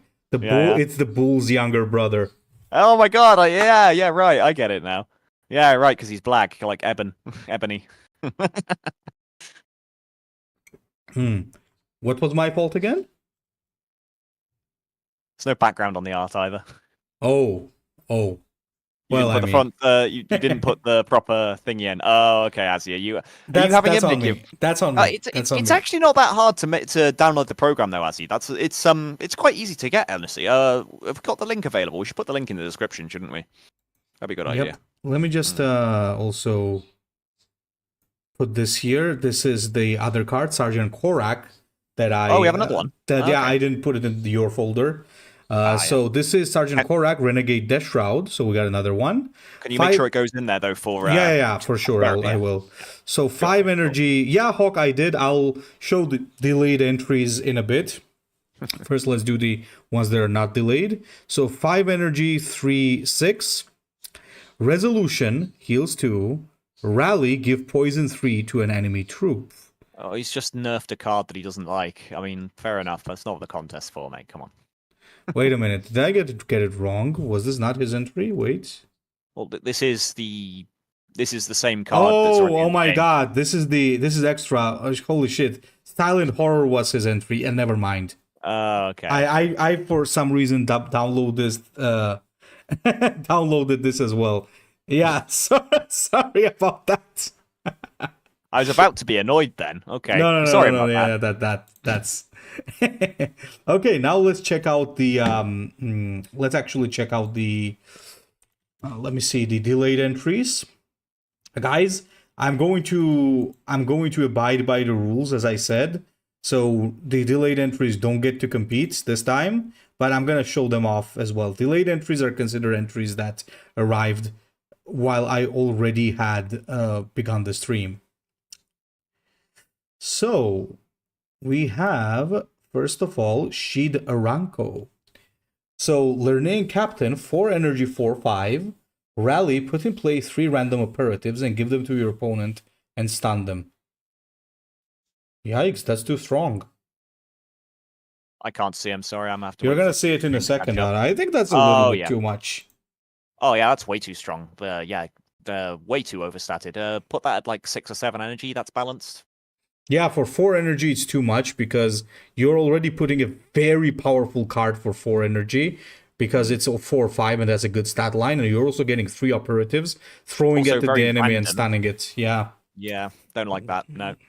Also, isn't the cultist from Legacy an operative, but one that you're supposed to keep on your side? So technically, you can give your opponent stuff that damages you, and it's very random. Yeah, no, don't like it. Okay, so the next one. Hadarar Akilur, the Terminator Sergeant. What do you know? It's Defenders of Caliban again. 6 energy, 5/8. Frontline, when a friendly unit with Duplicitous takes damage, this takes that damage -2 instead. Okay, the wording is kinda... but I think I know what he means. He means that every time something else takes damage, it's absorbed, and this thing takes -2 instead. Yeah. Makes sense. That's very strong against AoE, so that is precisely the counter to Defenders of Caliban. I don't know if it's healthy to give them too many counters for their counters, but at the same time, you know, it's the odd one's okay. Pretty interesting, honestly. You know what I think it should be? It's a bit weird that it redirects it. I think you should just have like a flat when a friendly unit with Duplicitous takes damage, reduce it by 1, maybe? I don't know. That could be busted too, though. -2 seems too much, especially with that stat line, because that's a very competitively costed Astartes. Yeah, so, stats are... Keep the stats lower the -1, I would say. You know, in general, what I think you guys should do is whenever you're giving something very good abilities, don't overstat them. Yeah. Okay, you know what? No, just remove the minus entirely, because this is the thing. If this thing if you take a massive barrage to your board, like a Death Sats or Burning of Bod or whatever, yes, this thing will take 1 billion damage and die horribly, but it will still take that damage and your troops won't. So you'll overkill the fuck out of a killer. He'll go to like 20 damage or something, but your board will live, and that's a fair trade-off. So yeah, remove the damage reduction, which could be toxic anyway, and I would say this is balanced at that point. Yeah, that could be much better. That could be much better. It's a cool idea, though. Yeah. And again, finally, Defenders of Caliban cards that don't suck. This is really rare. It's and the guys are actually doing it, which is really cool. Yeah. Okay. Oh yeah, no. Hypno says it completely counters sentence, which is true. Well, yeah, that's also true. Brutal. Yeah. So you got Singed Wardens, the Walking Miasma. 6 energies, 3, 8. Oh, that's so cool! Oh, that is such a cool ability. That's pretty cool. And it's sufficiently understated with attack as well. Oh, I love that. I really love that. Man, I can't believe we're not allowed to give this guy a fucking emplacement with that card. That's like instant first or second place for me. That would have been for sure. I agree. It's a really good card. It's a really good card. That's so interesting. That's a place I haven't been. It fits the Death Guard with a sort of like at our own pace slowness thing. Oh man. Yeah. Yeah. Well, we got to abide by what you said. Yeah. Yeah, we gotta obey the rules because that's what we said last time. That is rough. Well, that's okay. Next time we'll teach people to be a little more on time. So very well. Man. But yeah, amazing card, man. Like 100%. Right. Okay. So guess it's time to choose. Yeah. Okay. You got any front runners? Yeah, I do. Let me tell you which ones these are. Not one of my favorites is definitely Deathshroud Terminators, the Mortarion Retinue. That's like one. The other one is definitely Zermal's card, Zharion Inner Circle Terminator. Yeah. Is that a golf? That. Yeah, guys, there's always the Golf Marine. Okay, let's watch the clip one time.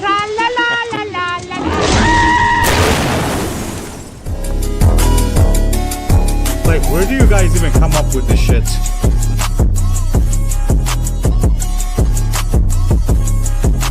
Any others or? Let me actually look at it again. So, let me. Okay, maybe not. Kalimos no, Sevatar no. Evander is pretty interesting. Silent Horror is interesting as well. I don't really like Volk. Not the greatest fan of Ascetum. Wait, Deathcoil, Bearer of the Word is way too much. Delegatus Karnstein is also pretty interesting, but does have some problems.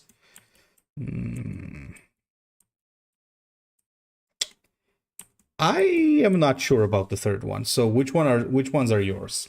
Chad? Well, first place for me is Zharion. The design is just so good. I mean, the art's a bit there, but it's very minor, and it's actually it's quite close to being acceptable art. So you know. Yeah, I think yeah. after a lot of work, Zermal finally did it. He nailed it. Yeah, I mean, he won, I think, third place once, or I don't remember. But now I think he finally going to give it to him. Then, yeah. I think Zermal nailed it. Deathshroud is fine, but it doesn't really spark joy for me. It's like it does everything serviceably. It's fine. Yeah.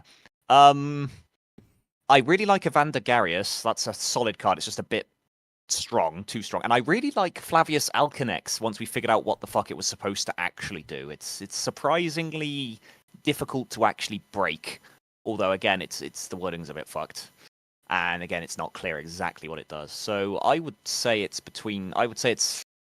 I would go Zharion 1, Garius 2, Alkenex 3, personally. That would be my choices. Which one was 2?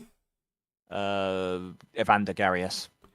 Evander Garius. Yeah, that could be. And what was number 3? Flavius Alkenex, personally. Which one was the Alkenex? Number 24. Oh, this guy. Yeah. Okay. Because, I mean, the wording's a bit messy, but if it does what we think it does, it's really not that busted. Well, it could be, but it has to live a turn. Or you have to live a turn. Okay, yeah. I honestly think we could definitely give what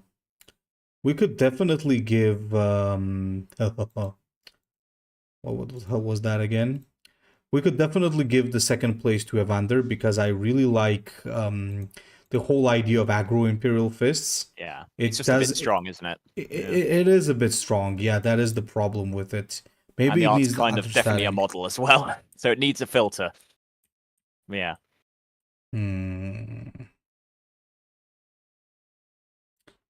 Yeah. A hard one. No, it's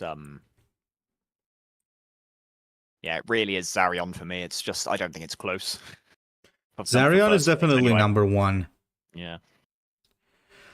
For me as well. Flavius Alkenex. I think it's third because it's just the wording's the most fucked and it might be a bit busted, but I do like it. And again, Garius, if he was balanced better, is basically a perfect card. How about we put Evander Garius at 2, and number 3 we battle it out between Flavius and the Deathshroud. Yeah, that seems fair to me. Yep. Because they're both good. That's the thing. Deathshroud is a functionally perfect card. There's nothing wrong with it mechanically. So, like, it gets that. It just doesn't spark as much joy, whereas Flavius is like, that's cool. I could do something interesting with that. Deathshroud would just be another slot in a generic mid-range poison deck. So, you know. Maybe we should put this one up to vote. What do you think, Shad? Yeah, no, I'm good for the vote again. Like, let the people decide. This is the thing. Technically, wording wise, Deathshroud is a better card. Yeah, so let's actually do that. I can see arguments for both. Shroud and Flavius. Okay, let's see what people choose. Yeah, I like how Flavius has frontline as well, specifically for that. So your opponent basically has a turn to break through an 8 health frontline and murder you. Otherwise, they're going to reap the whirlwind. So it's very, quite cool gameplay, and it can't be cheated. Well, not easily. I guess you could do certain things like Astral Incursion. Yeah. I think you're in the...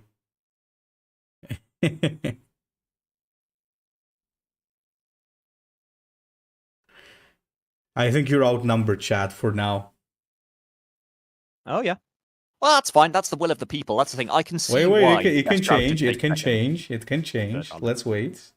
All right. Yeah. Let's give him like one or two more, like one Yeah, or how two many? minutes. Oh no, you've already got all the viewers have voted, mate. Hmm. Not got many people watching today.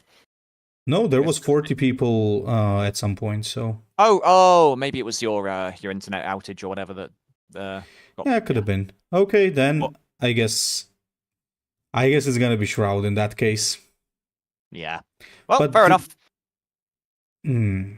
Okay, so basically Zharion, followed by what was the second again? I keep forgetting. Evander, and followed by the Shroud. So I know who the first and third place are from. Let me check who is the author for Evander. Evander. There you go. Oh, okay. This is a new one. The Kling Clang. So I believe this is a new guy. Well done, mate. Literally just a little bit of a tweak on the balance, and it might have taken first. So yeah, down to 2 Bastion. That would fix it. It would be perfect at that point because your opponent could interact with it. You could interact with it. It's just a great card. It's just a bit overtuned. Yeah. Oh, and the art. Fuck model art. Fix it. Put a filter over it.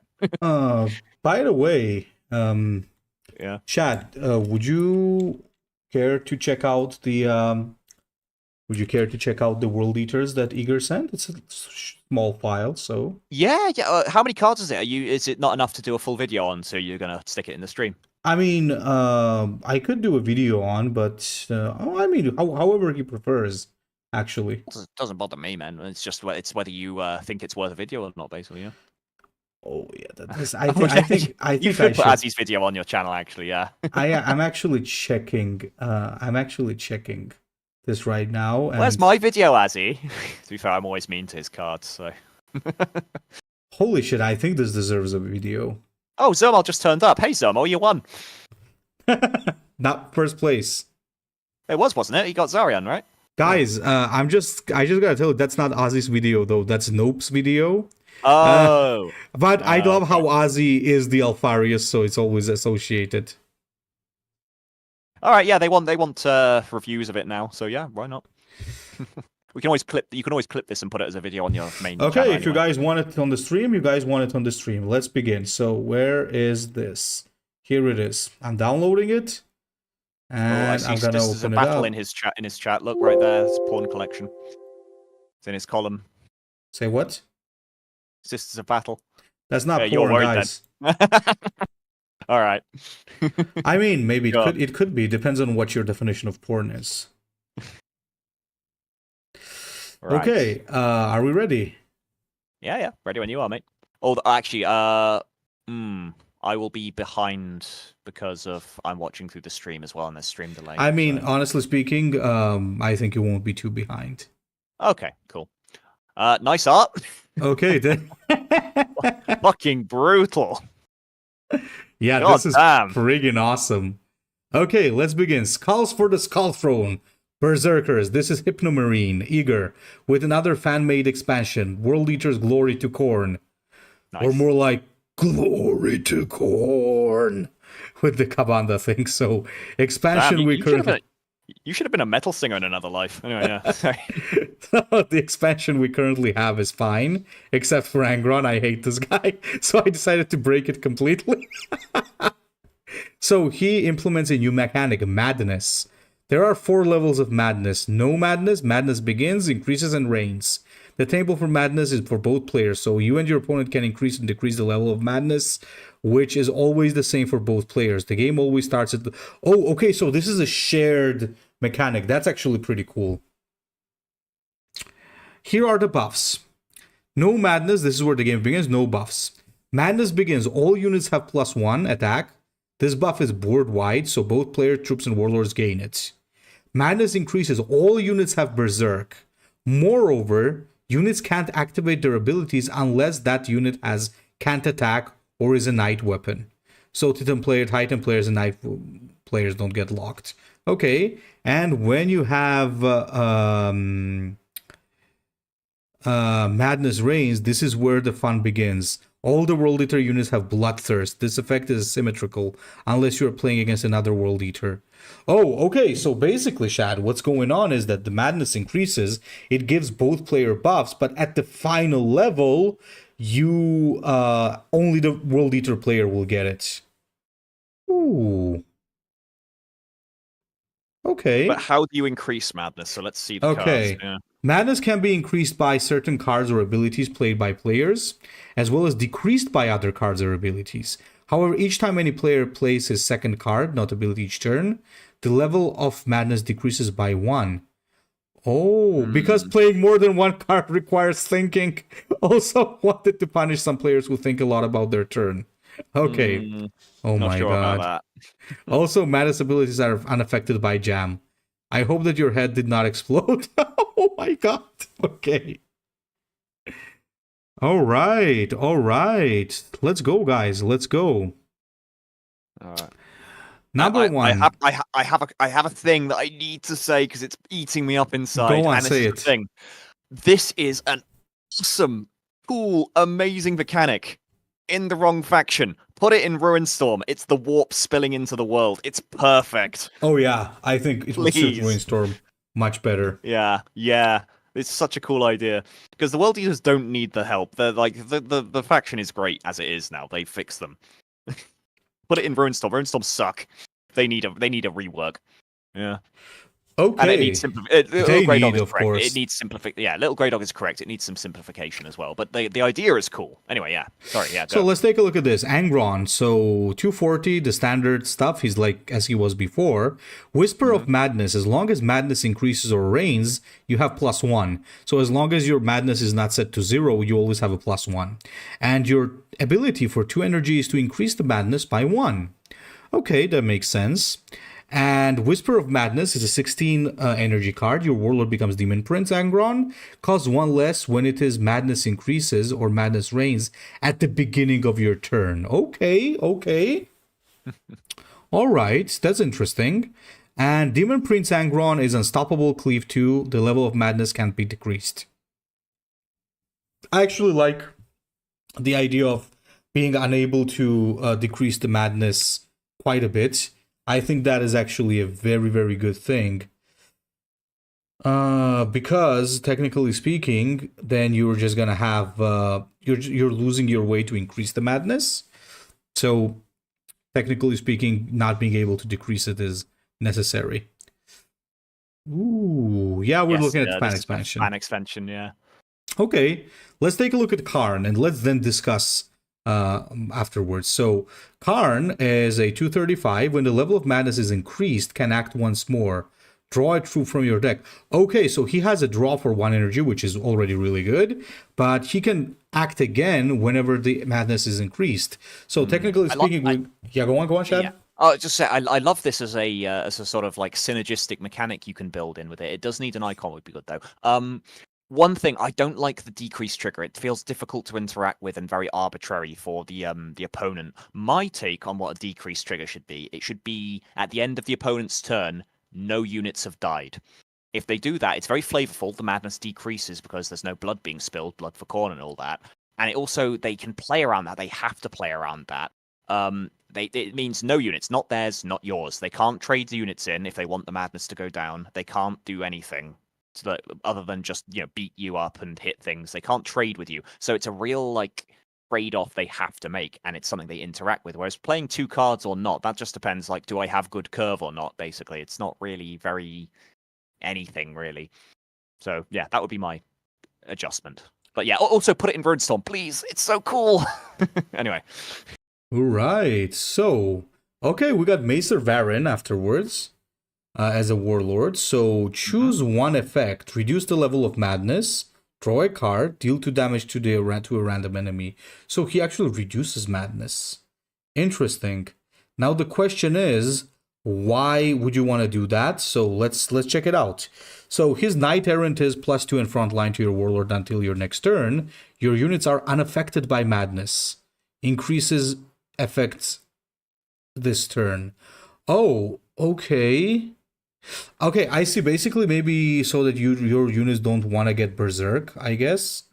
But what I wonder, this guy would be Oh, sorry. This guy would be cooler if he, like, his ability removed madness in exchange for things. I feel like that would work better. I mean, when we see some of the other cards, we might get the idea why we want to decrease it with this guy.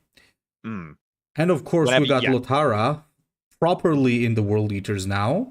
And 235, this Warlord is unaffected by madness. Increases effects. Yeah, should make sense, actually. Increases effects. Yeah, sure. 2 energy, choose a conqueror weapon and add it to your hand. Okay, so she gets multiple. The Ursus Claw, deal 4 damage and stun an enemy. That's 2. Melta Annihilator, deal 2 damage or Ordnance 5. With Ordnance 5, and Electromagnetic Harpoon, jam an enemy troop and its adjacent troops and deal 1 damage to them. So she's permanently jamming, dealing with vehicles and stunning. That is very scary, by the way. Also, it has the fact that they're purple cards and therefore cards means it has synergy with madness removal, which is interesting. Actually, yes, because it's like, oh, okay, yeah. This is pretty interesting. She might be a little busted. I don't like her at 35 health either, because again, baseline humans don't really go above 30 health most of the time. So yeah, she's gonna be rare. But I mean, Mommy Lotara deserves it. So let's go. Oh, you got another one. You got Lork as the Warlord. Okay, yeah, this is definitely a problem. You cannot have a Dreadnaught and Lotara have like either same or HP.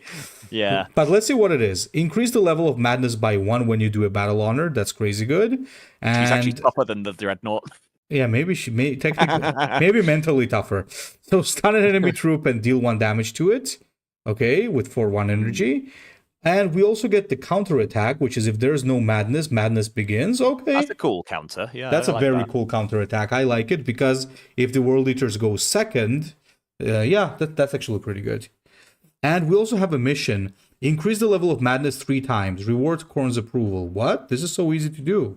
Give plus... Let's what it is. No, I was going to say, I was going to get onto the thing, yeah. Until your next turn. Yeah, give +2 to units this turn. Until your next turn, level of madness can't be decreased. Put Clay's by blood in your hand. So that's basically like a repeatable mission. That's a really cool design space that no one's explored yet. So very interesting idea. Well, I suppose the reward from the Orphans of War one kind of does it, but not really. Yeah, very cool idea. Pretty scary. Yeah, I like that. So you're constantly pressuring your opponent with this. All right, Blood Sacrifice. Destroy all friendly troops. For every World Eater troop destroyed this way, heal 2 to your Warlord. Increase the level of madness by 1. Okay, that's pretty good. Such a Ruin Storm card. All these cards, like, it's... I'm pretending this is a Ruin Storm expansion. Zermal is like, I hope there's no anti-Caliban stuff. Zermal, you can be sure there's gonna be, because it's the World Eaters. Blood Maulers, 2 energy, 2/3. Okay, and they have a 0, increase the level of madness and destroy this troop. Oh, pretty interesting. That's a pretty decent baseline tactical unit. Feels like there should be more levels of madness, though. It seems like it's kind of easy to increase, considering there's only 4 slots. Yeah, seems so, actually. Butcher's Nails, so it's an existing card. If Madness reigns, give +2 to your units this turn. Otherwise, increase the levels of Madness by 1. Okay. Insane Zeal, give flank and battle honor, increase the level of madness by 1 to friendly Astartes. Yeah, you might be right. You might be right, Shad. It's too easy to increase, so if you went with Ruin Storm again, like you could go with from 1 to 8, because that would be the holy symbol of chaos, so that would fit then. Yeah. We got the Gromon Squad. Nice name. 2 energy, 2/2. Berserk Savage, if madness reigns, deal 2 damage to all enemies. Okay. Or he can also increase. Playable. Not playable because 2 health is too shitty. Yeah. Blood Wheels. Yeah. Okay. That's a great name. Bloody Wheels, I like it. Flank. Savage all enemies with cells lose it, and if madness reigns, deal 5 damage to that. That's beautiful. That's a not proper anti-stealth card with 2/2. Yeah, they would do the job, and it's still not terrible as just a flanker. So yeah. Wait a minute, Crimson Killers. Why does that sound orky to me? Okay, something's. Oh, I think the Crimson Killers are actually a elite Black Orc squad in the fantasy. I think that's why it kind of hit me in a different way. But I guess in 40k is just I World Eaters. like Tide of Berserks. That feels like something that should be in the game already to replace their boring like Savage Tide card. So yeah. Yeah, this is like the better version of that because you give it attack and Berserk as well as a downside. I love it. Plus, it has more synergy with that card that deals damage per Berserk. That's really good. I would love to see that card in the game. Yeah, EG, take out your card and put this one in.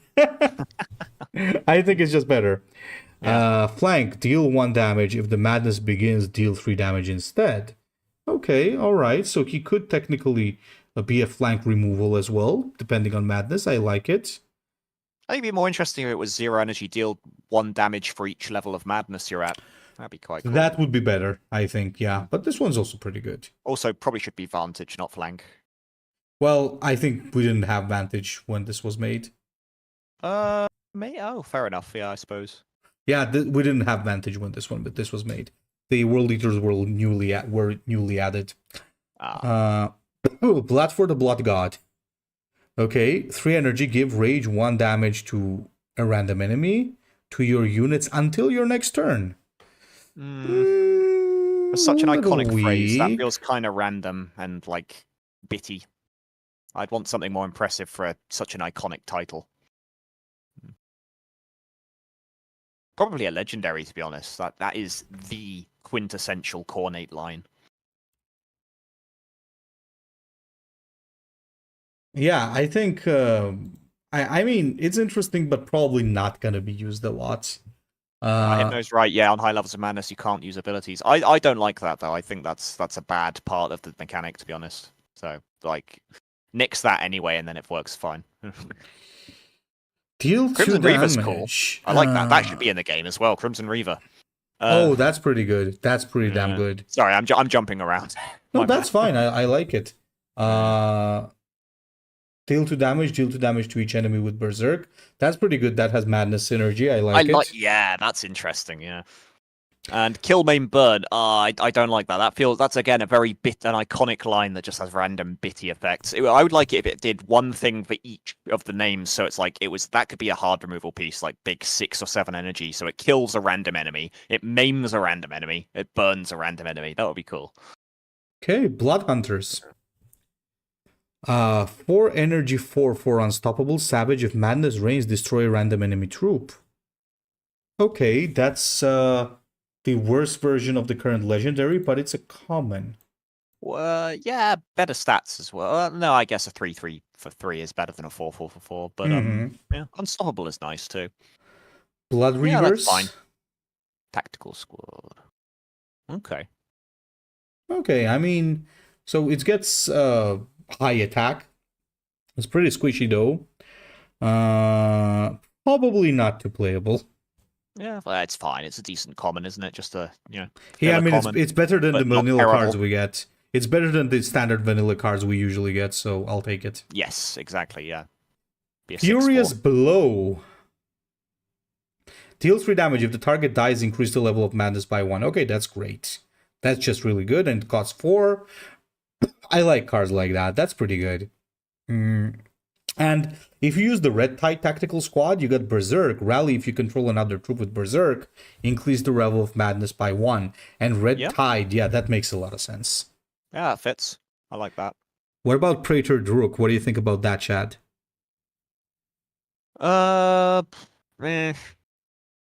It's there. Filler. But again, it's a common. With a name like that, though, it shouldn't be a common. You shouldn't have Praetors at common. Those are people that lead legions. That's also true. Glimpse of Calmness is interesting. The fact that it decreases your madness. But again, for this to feel like a true disadvantage, it should not be so easy to gain madness. Yeah. Otherwise, the idea is good. Okay, we got, I think, our first legendary. But first, let's take a look at the non-legendary, Knight of the Wolf. You got Lehman and Angron duking it out. Choose one effect. Put in play 2 Blood Maulers, deal 3 damage and stun an enemy warlord, or draw 2 cards. What was the Blood Mauler again? I don't recall. We might not have seen it yet. I don't know. These are in order by cost. Let me double check. Just in case.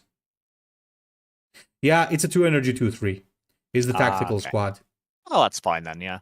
I like that it sort of parallels the what's it called? The 4 energy one they have that makes the 3 1s, and the two, it used to be 2 3s with flank, but now it's 3 1s. So before they changed that, that was cool. What is that thing called? Punitive Strike. Sorry, got it in the end. Yeah. Mm-hmm. Yeah. Mm-hmm. Crimson Butcher seems about right. Honestly, I don't know. It's quite an easy way to trigger increase madness.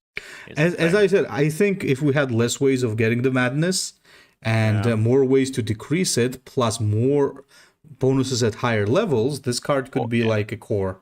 And a higher variation. Again, it's Khorne's holy number, so make it eight levels of rage. Madness would work. You wouldn't have to give them names then. You could just say if madness is 8 or madness is 6 or so on and so forth. Or it could just be a keyword. It could be, mad 6, so which means this effect is only available during when your madness level is at 6 or higher. Yeah. Okay, Rampage fair enough. Well, that's basically just offering with extra steps, isn't it? So they kind of already had that idea. Yeah, pretty much. Yeah.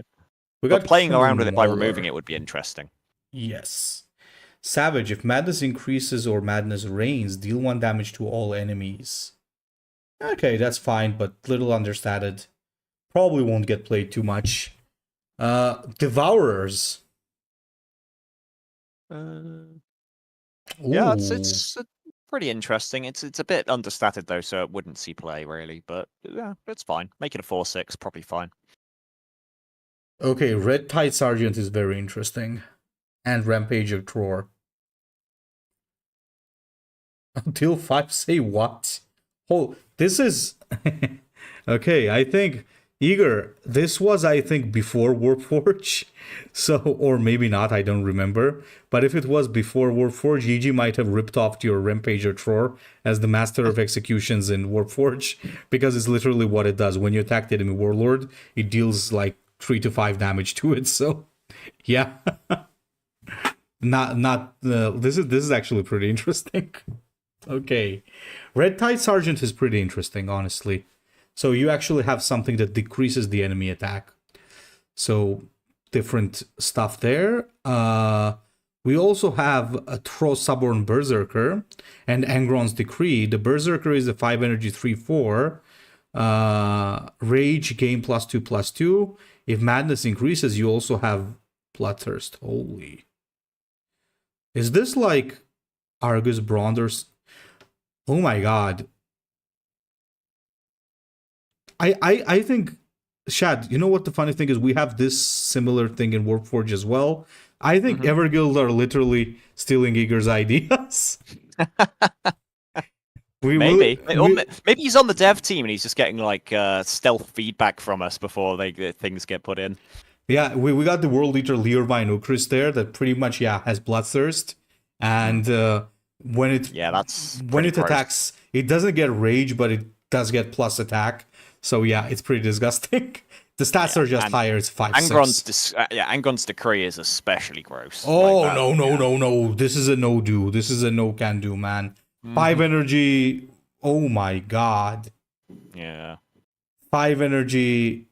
Vengeful you know what? Spirit. How about this? 6 energy. Deal 4 damage +1 for every level of madness you're on. Yeah, that's pretty good. 1 to 4. Yeah, so that's it can be a 6 energy deal 8, which is pretty high, but you can't double tap them at least. And that's better. Yeah, that's better for sure. Okay, let's go down here. Rude Command Rhino. If madness increases or madness reigns, give +1/+1 to your other troops with Savage, and active is also to do the same thing. Nothing too special there, to be honest, but it does reminisce the old Druid Rhino, so okay. Battle of the Red Angels, I love that art, by the way, as Sanguinus is ripping out his butcher's nails. So choose one effect. Deal 3 damage to all units. Your Warlord can attack again, or madness increases. Now, I don't see why anybody would use this to increase madness. It's too costly for that, I think. Yeah. But the deal 3 damage to all units is pretty good. For sure. It's like the better version of that volcanic strike or whatever we had in the Legacy. What was it called again? Volcanic Instability. Instability, yeah, is the better version. And your Warlord can act again is also pretty good. You know what? Make it madness increases twice, because there's 2 of them fighting, so that would be perfect flavor as well. And it would feel appropriately casted at that point. Yes, now that I agree with. So, Blood Drinkers, Priest of Corn, 5 energy, 2/6. Okay, I need a little help here, guys. Do we have that in 30k or is that a 40k thing? No, you could get away with that. They had Juggernauts at that point, I believe. Okay, then we do. Okay. So Bloodthirst, 0, deal 2 damage to another friendly unit, increase the level of madness by 1. Oh, and you could do it twice. I mean, probably this is not going to survive because it's hellishly understated, but interesting concept there. You also have Erlen as a troop, and I'll be honest, Erlen should have been a troop, I think. Yeah, that seems about right. The guy had literally like 5 minutes of screen time. Like, he just comes out, he just throws a couple of tough guy words, and then he gets his face ripped off. Don't get me wrong, I mean, he's pretty freaking cool, but like, not a warlord thing, I think. Okay, so as long as there's no madness, your units have +1, decrease the level of madness by 1. Okay, so there's one reason to actually don't not have madness. That's pretty good. Skulls for the Skull Throne is give backlash, increase the level of madness by 1 to all enemy troops. Oh, that's pretty scary. And there's the Widowmaker, the legendary, which is give your warlord as long as madness increases or madness reigns, you have +2. So kind of like Jagatai's weapon, but worse. Yeah, but again, it's cheaper, so that fits. It's 5 energy. Yeah. Oh, Jagatai is 6 now, right? Yeah. You imagine it used to be 4. Well, worth noting as well, Jagatai's only triggers on your turn. This is just whenever, as long as that is very true. A certain level. So yeah, that is very maybe true. even too strong, honestly. Maybe that should be 6, but you know, at that point, it's competing with Blackblade, and Blackblade's not playable, so yeah, probably fine at 5. Skulls for the Skull Throne. But again, it's just you keep on using these utterly iconic lines, and they're just kind of bitty. That one's better though, to be fair, because it's you are literally claiming the thrones to increase the skulls to increase the madness. But yeah, not a fan. Okay, Bloodfist, the World Eater Dreadnaught, 6 energy, 6/6 front line, active to deal 4 damage. If the target dies, increase the madness. Fine, honestly. It's one of those like classic EG big fat unit with a fat impractical active ability, but this one's actually got frontline, so it's not utter trash when it dies before getting its ability off, which they always do. Yeah, you got a point there. We also got Take No Survivors for 6 energy, deal 2 damage to a random enemy 4 times. If madness reigns, deals 3 damage instead.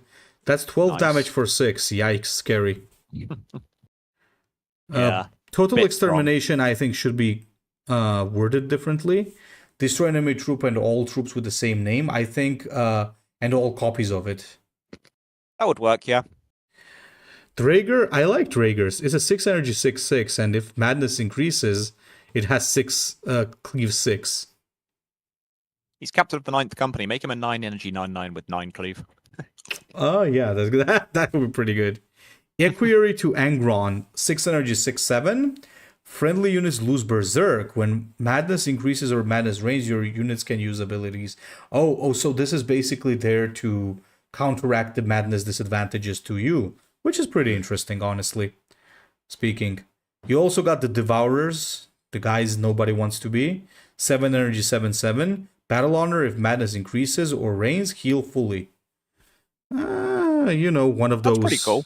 Yeah. One of those high stated units that if you can get away with leaving it on board, it can be scary as hell. Okay, Praetor Ragor, 7 energy 6/6 front line, Savage. Draw a card if madness increases or madness reigns, draw 2 cards. Alright.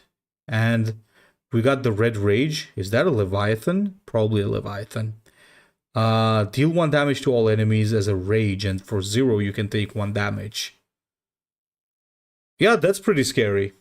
Not too crazy, but pretty scary. Oh my god, chat, do you see the frantic charge? Okay, that's pretty cool, but also a bit... yeah, I guess it's fine. Yeah, I mean, it's kind 7 of like cost. It's a supercharged, like, what's the word? Perturbo's Wrath, I suppose, yeah. But what also about pseudo flank. Pretty cool. What about the Champion of the Pit?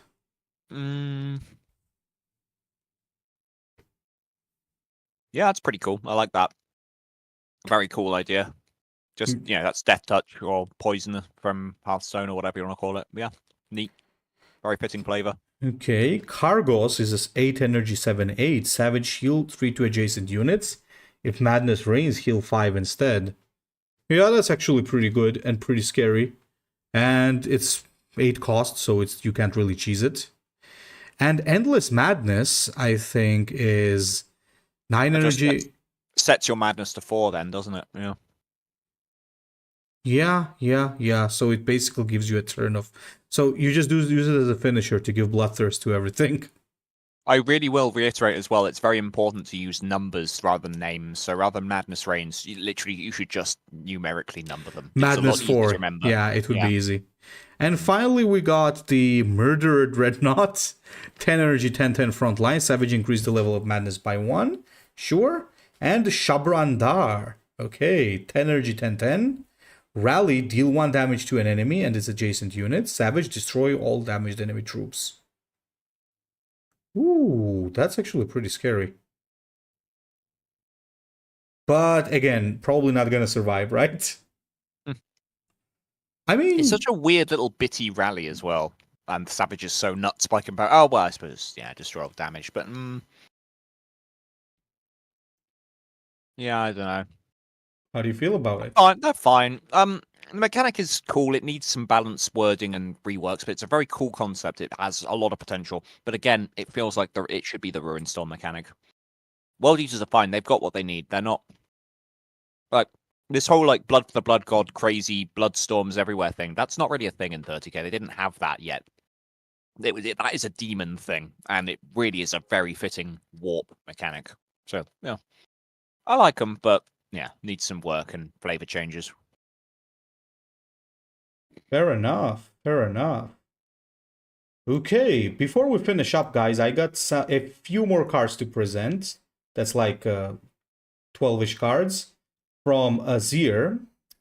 And he's actually making another custom faction. I'm just going to show off a couple of things. And he's got a few special abilities here. So basically the faction functions on plasma fully. And null charge means that you do something when you have X plasma or more. So is this the Titanfall stuff? Yep. Oh, yeah, I'm out. Yeah, okay. I'm sorry, I don't like cards that aren't part of 40k's lore. All right, but yeah, it's been fun, guys. I'll chow out. By the way, Shad, text me about the next tournament when you can. Yes, I'll be out in like 10 minutes. No, so yeah, we got overcharge. When you spend more plasma, you choose to spend. You can choose to spend twice, and you'll be getting a bonus. Rectifier does something when you spend X plasma or more, and barrage do something when an enemy attacks. Suppress, deal any amount of damage to an enemy X times to trigger an effect. Okay, let's check out some stuff. I just gotta download these. Okay, there you go. So the first thing is a 2 energy 2/3 unit with reactor 1, and it has barrage, draw a card. Okay, fair enough. So it's essentially you're easily getting a card because when an enemy attacks, you're gonna draw a card first. That's a pretty cool concept. Okay, what? Wait. Okay, there we go.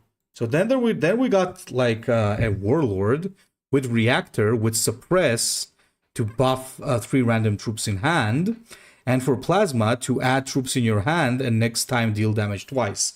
Honestly speaking, I like those kind of things that rotate the abilities. This would really fix a lot of things, guys, because sometimes when a warlord has a broken ability, by giving them a rotating ability kinda can fix it, but sometimes it can also make them shit, just like what happened to Samos. So for 7, we have give your warlord barrage and suppress, deal 2 damage to a random enemy. This one might be a little too strong. It's 7 cost, but then again it's 7 cost. Okay. I guess you could take this, because technically speaking, it's going to be dealing a lot of damage. For 7, I guess that's okay. Let me check the next one. This is a 3 energy 3/4. Barrage, heal 1 to your warlord and deal 1 damage to a random enemy. Yeah, that's about right. Let me double check something. Okay, alright, that's pretty good. Let's take a look at this now. Oh, this thing is pretty nutty. So you got a 240 warlord that has suppress, heal 2 to your warlord and adjacents, and deal damage to an enemy troop. If it dies, give 0 +1 to 2 friendly units. Okay, so this is like a defensive unit. I actually like this one. It also sufficiently has low initiative because, you know, stuff like this usually needs to have lower initiative. And this is a 6 energy 7/5, rally and suppress, deal 5 damage to a random enemy. This is honestly on the weaker side. It's understated and it also deals 3 damage to a random enemy. So I'd say make it choose a target. If you want to nerf it, you can make it choose a troop instead of a unit. And that'll be okay. On the other hand, this one is like pretty good because this thing can gain flank. And it can also gain health. So this is like an option, an example of something very good versus something very niche. So this one, your Warlord gains Rectifier 5. What's Rectifier? Let me double check what's Rectifier. That's something when you spend X Plasma. So when you spend 5 Plasma, you buff everything by +1/+2. Okay, that's pretty good. This one gives troops +2, and what's the null charge? Oh. This might be a little too strong. 2 health for just having 4 plasma, I think, is a little busted. I'd ramp this down for sure. Reactor 2, Rectifier, deal 2 damage to a random enemy. Okay, that's totally fine. I'm actually looking forward to seeing what this whole thing is going to look like once it's ready. Let me just open all 3 here of the remaining units. Okay. So this is a 5 energy 4/5. Choose a armored core and add 2 copies of your hand. So it basically gives you copies of 2 units and adds it to your hand. No reason not to play this. It's good that it's kind of lower stats because overall, when you get so much value, you need lower stats. Here you got another Warlord, which is a +1 for your overcharge. And deal 1 damage to a target enemy, may act once more. This is going to be an aggro Warlord, obviously. You got to be very careful with those +1s because in HHL, usually you end up having a lot of damage dealt by those things. And finally, there's another Warlord with null charge 5 at the end of your turn, deals 3 damage to a random enemy. And for 3, deal 2 damage to an enemy. If it dies, give reactor 1 to random vehicle in hand. Yeah, this is pretty balanced because unlike the other thing, this one has a very fair thing. So as long as you have null charge, you're just going to be dealing damage and it's going to be at the end of your turn, not the start of your turn, which is pretty good. I think the only thing that really needs a fix here is this guy. This guy is absolutely crazy. And I think that the where'd it go? Wait.